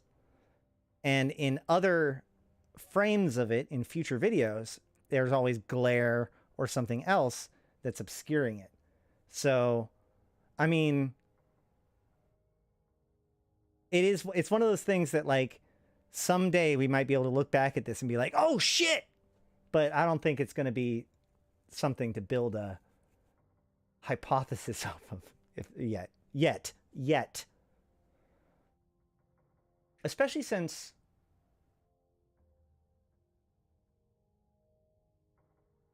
are the Talokan Minmatar?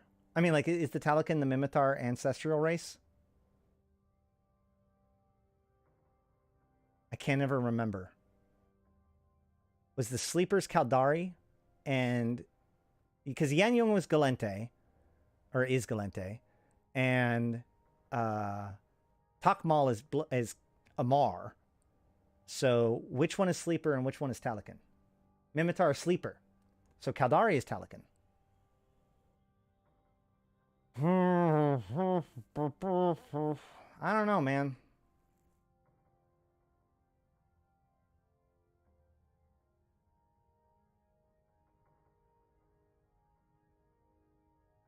I mean, we could even go super tinfoil and say, like, you know, the Adheduani had interest in the Minmatar people, and this was an isolated group of Minmatar. I feel like the fact that the nomadic tribe lives out of a structure that looks oddly similar to Talokan technology feels like something that they would note when they're talking about this mysterious group. But at the same time, I also felt like the fact that the masks use Triglavian technology would be noted, but it's not. It's only noted in the description of the item itself. Well, that melted my brain. That's cool. Anything else we want to do? We talked about what's going on. We talked about the tinfoil. I kind of want to go and actually play the game. Let's head back to Valor, so that way we can at least look at the stations. Oh, Sino's lit again.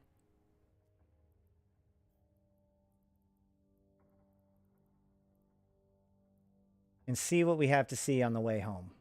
Or way there, rather. By the way, guys, I don't know if you see this. Oh, shoot, you don't. Well, that's its own advantage. Hold on. Yeah. So, this is where my local is now, by the way, guys. And I wasn't actually trying to actively hide it. It just worked out that way. But what I've done is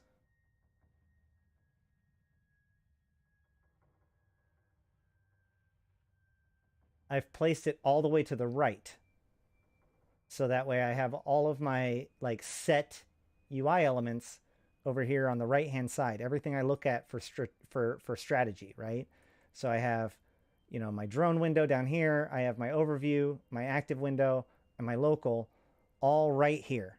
And then when I descan, I can put this over here too. And when I lock things, it locks going down. Fuck. When I lock things, it locks going down on this side here. So that way it keeps all of my combat information pretty well in one area, so that way I can just look there and get all of the information that I need. No longer is local on the opposite side of my screen as my overview, which I think is going to be pretty handy. The Tok'mal are the Triglavian. The Tok'mal are the Blood Raiders. The Talokan being the Triglavian is probably my top theory about the official origin of the Triglavians, was that the Triglavians were in fact the Talokan originally.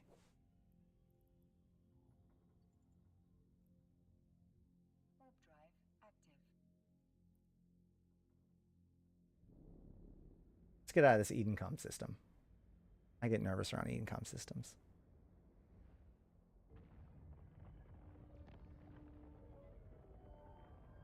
Then again, how much information does this Empires allow the scope to know?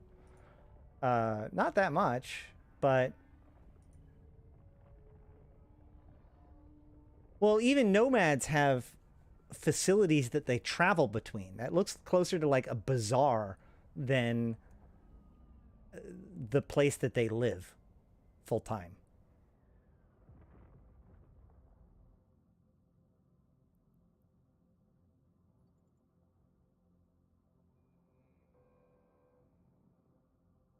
The visuals look so good now. The improvements are pretty subtle, although one of the planet... Oh, shoot, I forgot to look at it here. Let's see if I can find one here. Maybe we can go to the storm planet. One of the things I noticed, and I'll have to check to see whether or not the Hoboleaks agrees. Give me a second. I feel like planets got changed. Right? Does anybody else... Did the planets all get made look better? There's too many things that got new images. God damn it.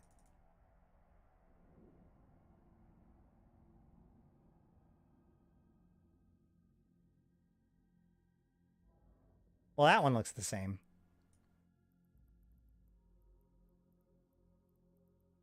The one I saw that really struck out to me was Temperate, which there's none here that... Oh, the Lava Planet also kind of stuck out to me.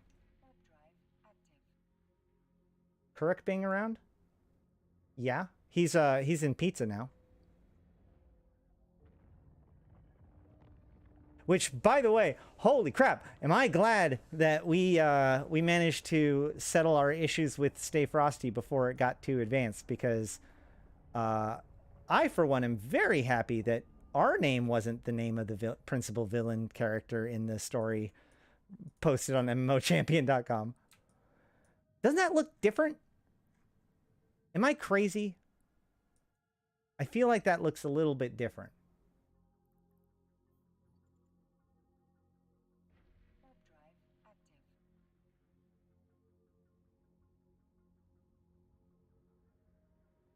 Yeah, it could be the new shaders, but yeah.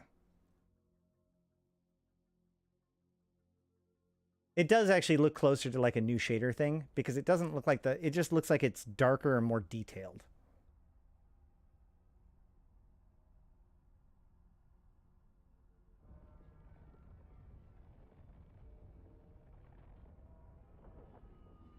That said, new shaders are good, right?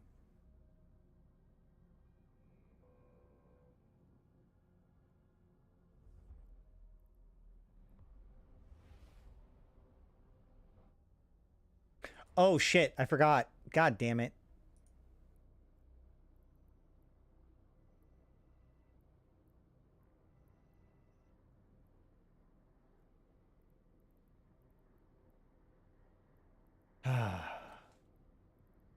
There's an invasion going on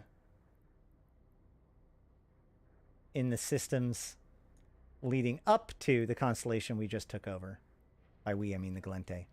Which I find actually kind of really funny, right? Like, it seems kind of odd that Sancho would show up right here, right now, cutting off Valor and the newly occupied territories around Intaki. Yeah, I know that they changed the lighting a couple months back, and they put in high-resolution versions of the nebulas and stuff like that. But I thought I'd seen stuff since then, and it was a temperate planet that really jumped out at me. So we'll see what we can get. For now, I kind of just want to not be... Oh my god! Oh my god! Oh my god! Oh my god! Damn it! Damn it! Damn it! Oh, can I see the tiger thing? I want to see the tiger. I want to see the tiger on the nightmare. I also don't want to die. What is happening? All right, well, my priorities shifted very quickly in that.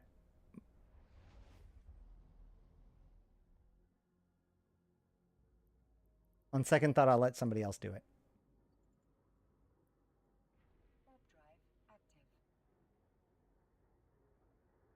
Oh, hey, look, YouTube just let me know it's ad time. So, we'll go check out the temperate planet and then do that.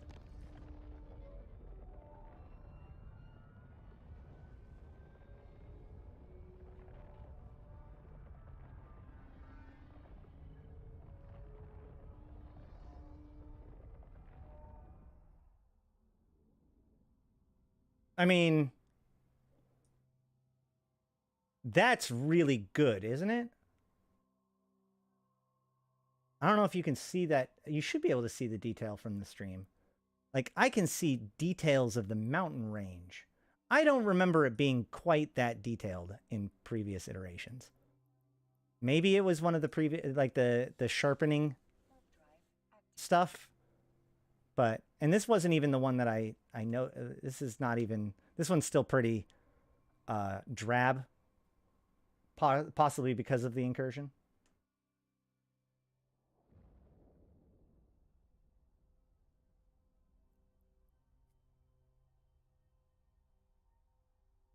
Didn't take people very long to reduce the incursion control penalty to 0, though. That's pretty nice.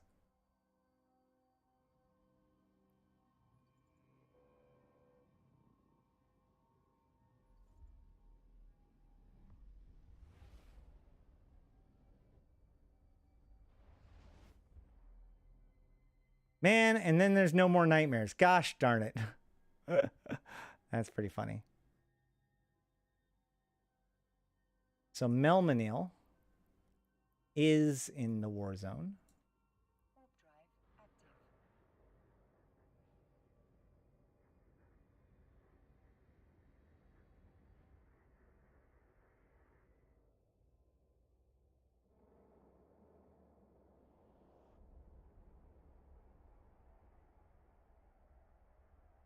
And this is Verge Vendor, not Placid. Or, yeah.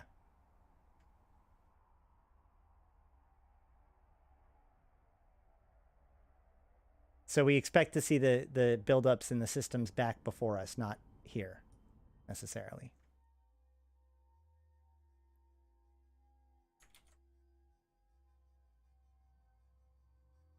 I don't know, man. That looks a lot more high resolution. But let's start wrapping things up. So,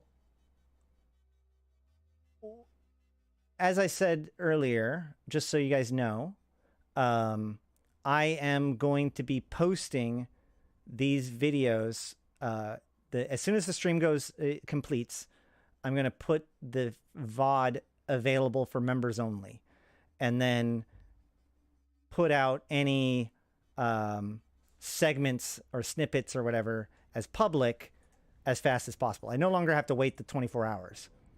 So that's cool. So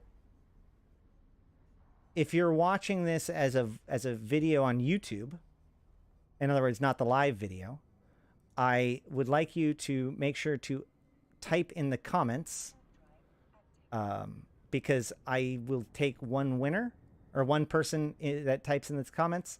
And oh, hold on. Shoot, I just ruined my entire shtick. All right, I'm gonna have one person in the comments and give them 200 plex. This is a test, because I have 2,000 plex to give away. So when this video goes on YouTube as a highlight, not as the live stream, comment below, and then I'll pick one of those people as a winner.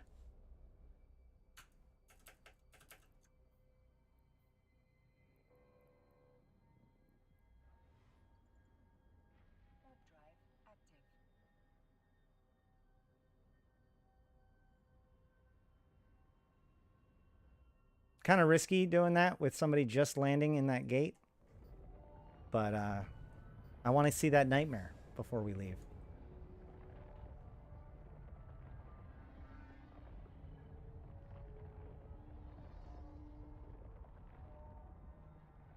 Also, screw it. Subscribe to the channel, because I'll also give 200 plex away to one of my subscribers. Probably. Stay tuned. There's going to be more stuff like that coming up in the future. Still dabbling with that stuff. But whatever, guys. We got the shop done today. Oh my god! Yes!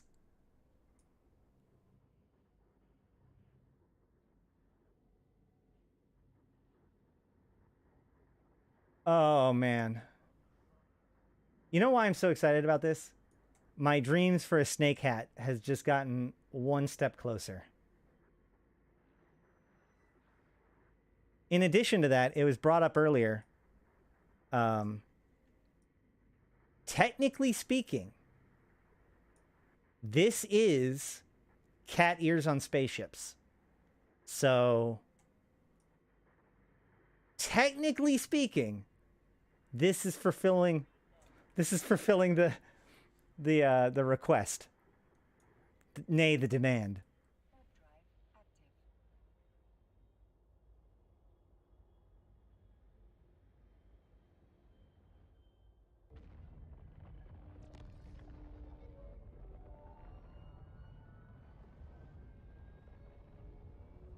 I do like the Atron redesign. I think that would be good too. I think that they have a lot of stuff that they're going to be able to start rolling out more and more as, you know, they've been putting in a ton of tech to be ready for this expansion. So now that it's all up and running, we'll get to see how fast they can continue to add to it, right? With new heraldries, new redesigns and stuff like that. Because one of the reasons why they probably aren't doing too many like redesigns of old ships is because they're redoing the way that ships are designed, right? The Phoenix and the other Navy dreads and stuff are actually a really good example of this. where they're moving to a more modular design so they can add better doodads to everything.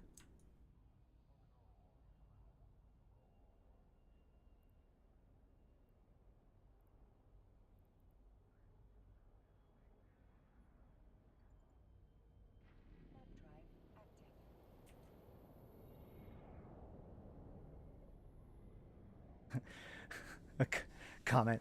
Yeah, I meant like in the when it's actually comments, not live chat. That was awkward. I was supposed to say that at the beginning of the episode. I don't know. I'll figure out how to best sort out these this Plex thing. Maybe not this video, but we'll start doing something. I got to figure out something. I'm open to ideas.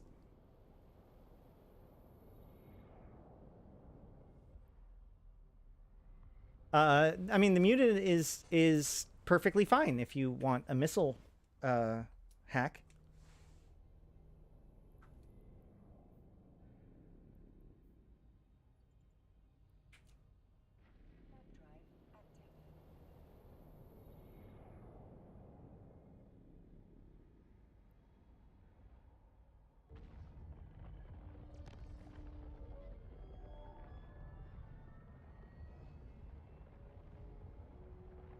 The other nice thing about YouTube is that when people come and show up for the live stream, you can watch it from the back until I go offline, and then I think if I make it members only, that makes it so that people won't be able to view it anymore. But that's why I left yesterday's as unlisted as opposed to member only for a long time, or totally. Either way. Oh, that docking sound effect isn't too bad, in my opinion. Especially since it's consistent with a lot of the other new sound effects they've been doing. Oh my god, look at that. Look at that.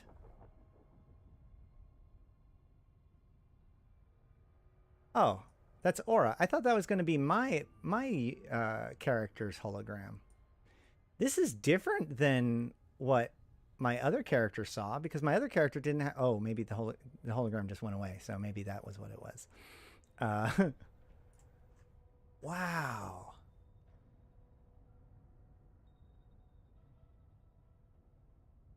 So now I should be able to see my other ships. Do I have other ships? I thought I came here because I have other ships here. Did I go to the wrong one? I didn't. Okay. So is that one of my... Let's just switch ships.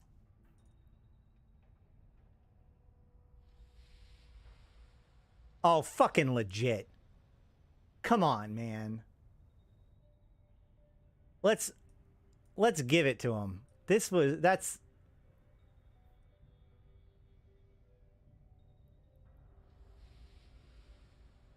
That's out fucking standing.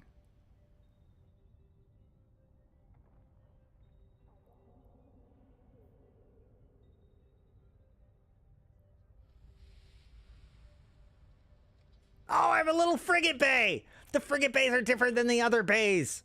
Ah. All right, let's spin my ship. Undock, redock. Oh, it didn't do it. Hold on. Maybe I have to wait longer. Undock, redock. You're gonna do it? No! Just up and down.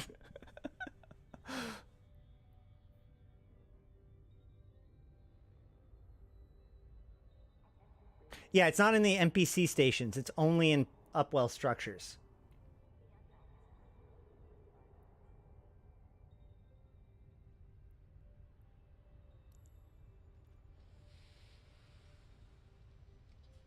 Oh, yeah. Did you see how it jerked around a little bit? Those were the known issues that they were talking about earlier.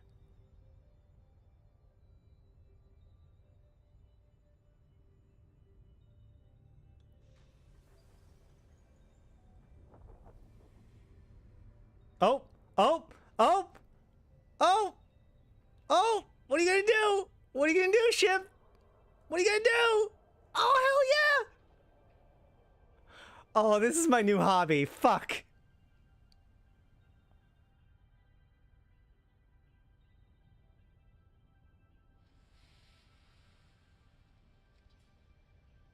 Oh, man. Yeah, go for the spin. Amazing. Everything about that was cool. Hey, thanks for the subscription, man.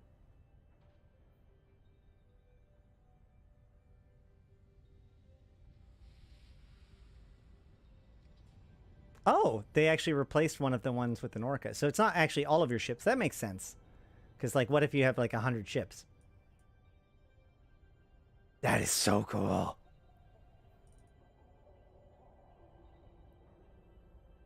Oops.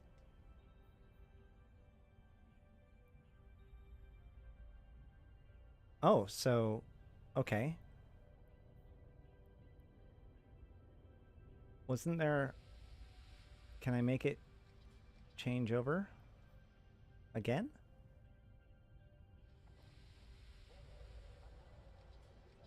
Huh. So it doesn't go to the same position.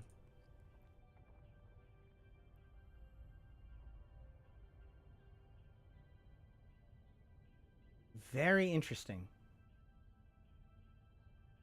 How much rent do you pay? I mean, whatever the fuel for the structure is.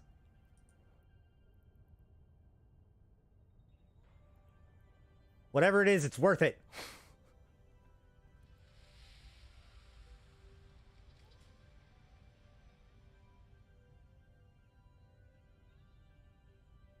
Although I want to see my Alliance logo all over this area instead of other random logos.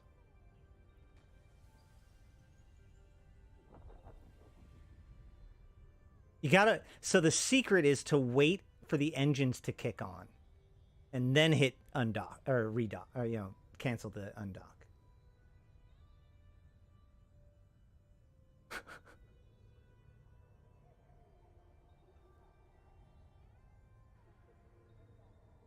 There's too much red lighting, I think. I'd like to see less red lighting on a non-Triglavian structure. That is so legit.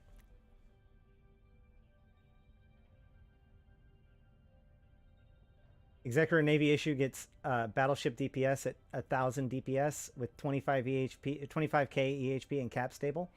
25k EHP actually seems a little bit low for the Exec Navy. What's the Augur Navy issue have for as far as EHP? Oh.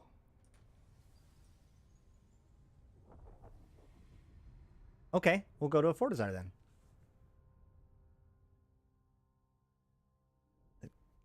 Cracks my the edges of my lips are cracking. Sure sign it's getting winter.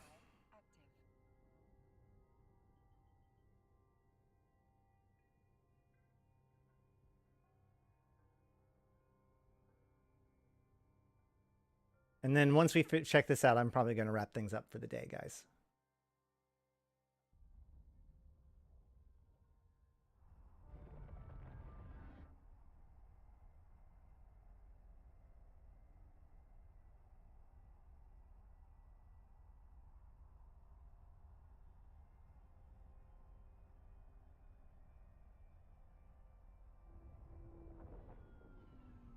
Hull tank? With Ancil reps? Oh, that's really sexy.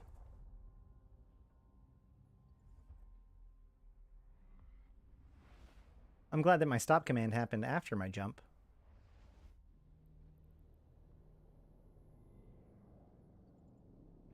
Let's see if a Fortizar has a different hangar.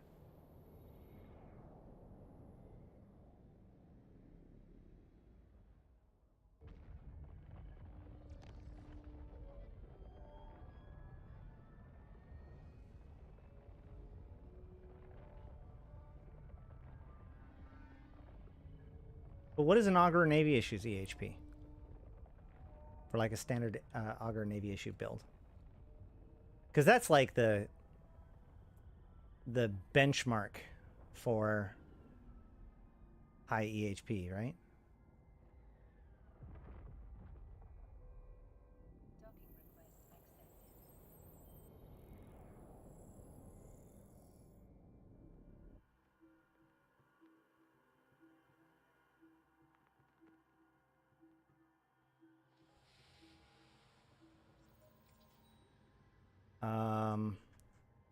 Yeah, this is a bigger and less red inside, it would seem, just at first blush.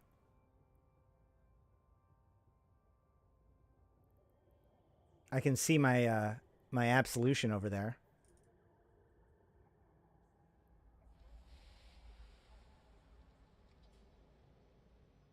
It's pretty cool.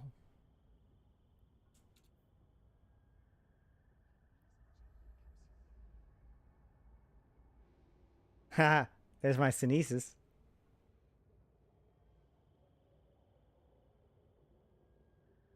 Like, why is Mortis Legion banners right there? Why is Chemeltech banners right there? I don't know.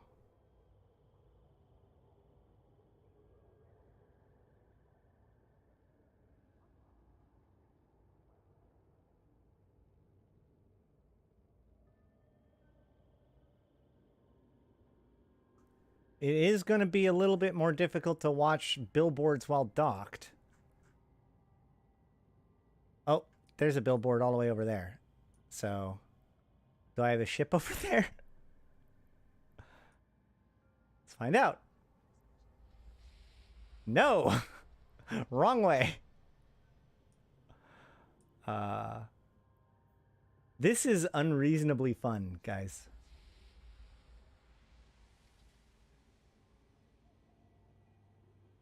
I mean, that has an okay shot of the billboard.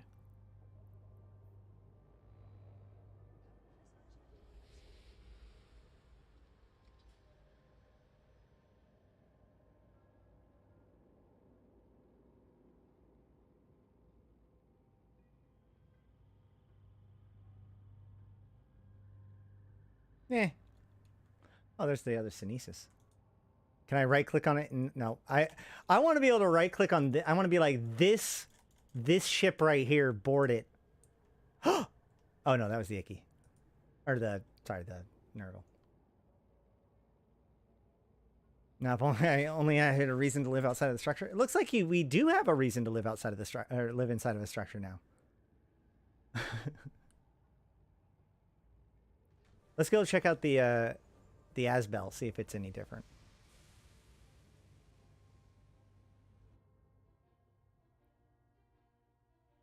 Og Navy is 34 EHP, but half the DPS. I like the Executor Navy issues. You can give them Spider Tank, Ancillary Remote Armor Repairer too, or in their high slot, utility high.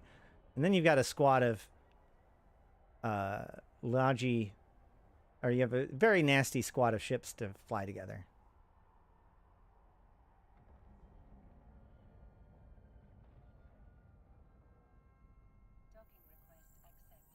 I do love me anything that involves a hull tank, though. So, good on that.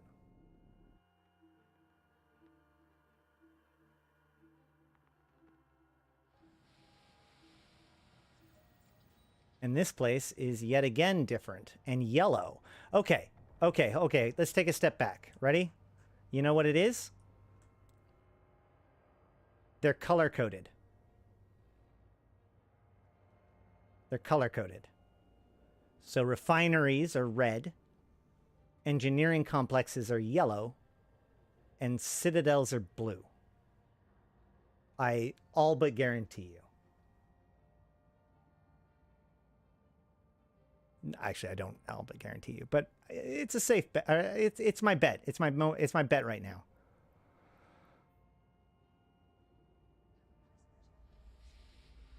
Oh my God, that was a cool transition.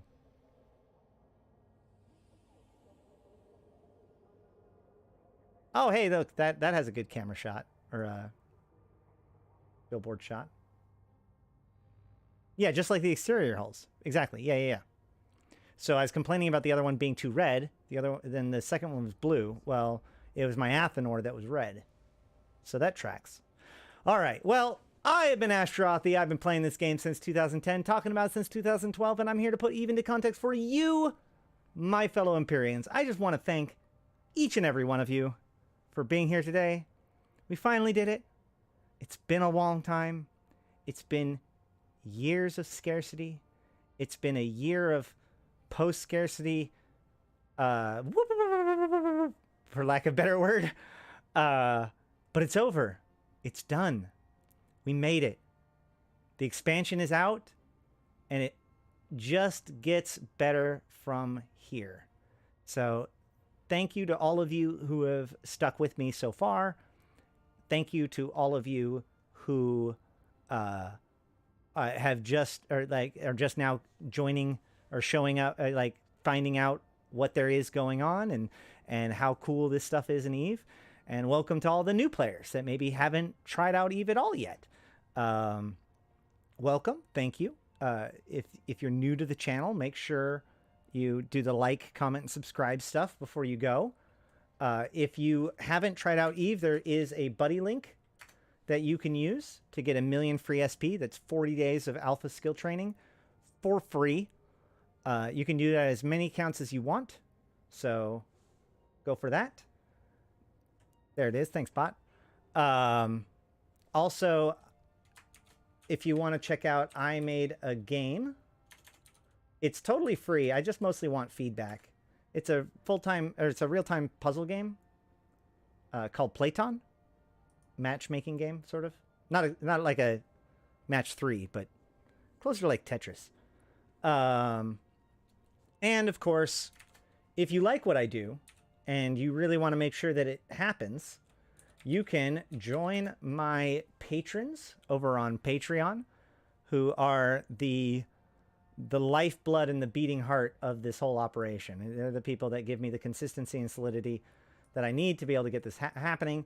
So on that note, I want to give thanks to Abyssus, Jaykoon, Jenny, Alonjay, Fate Winder, Katobo Manic, Faisal, Seeds of Plenty, Devulje, Lars Hain, Gragnor, Yellowclad King, and my co-designers Ari Danica, The Queen, Black Rose Noble, Dejat Lemont, Golden Age Stories, Midnight Space Monkey, Not Just Fun, Serenolin with No Eyes, Ciliana Velesh, Talking in Stations, Nephilim, Grendel, Zolnex, as well as my Immortal Tier patron, Eboleet.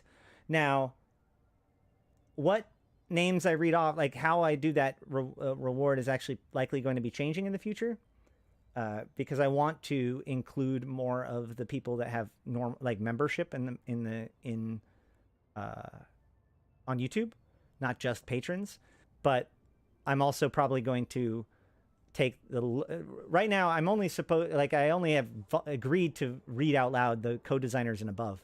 So we'll probably shift it to being like showing the names of a bunch of guys while I read the higher level supporters. So yeah, there's that. Any rate, I think that's it. Oh, there's now merch to buy. So buy it. No, I think that the logo came out really, really well. In particular, I like the coffee cup. I'm going to figure out what I want to get for myself.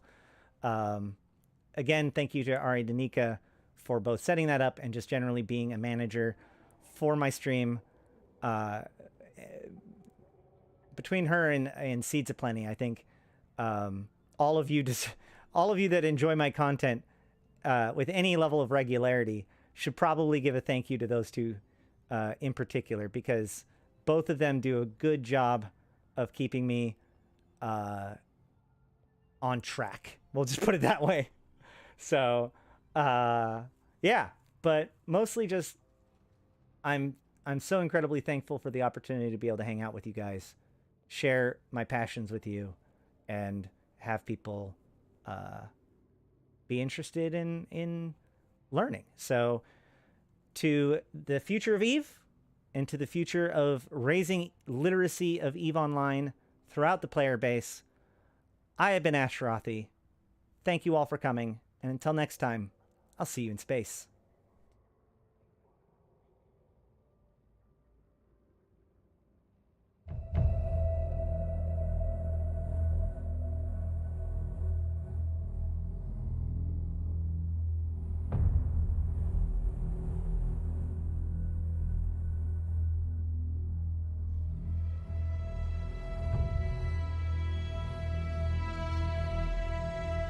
Bring on the wrecking machine.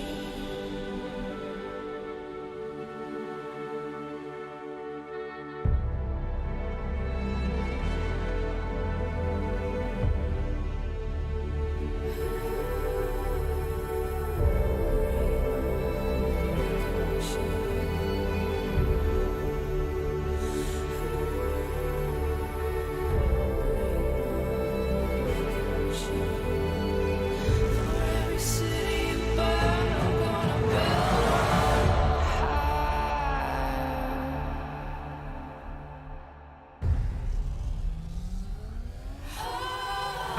Bring on For some reason, they don't show my super chats and all that stuff yet to me.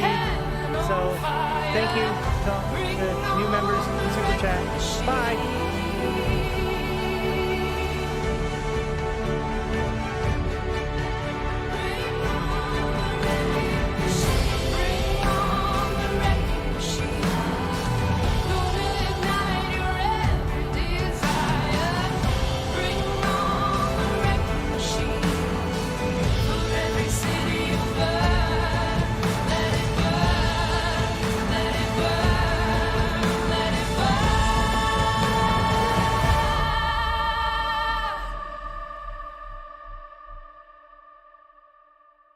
For every city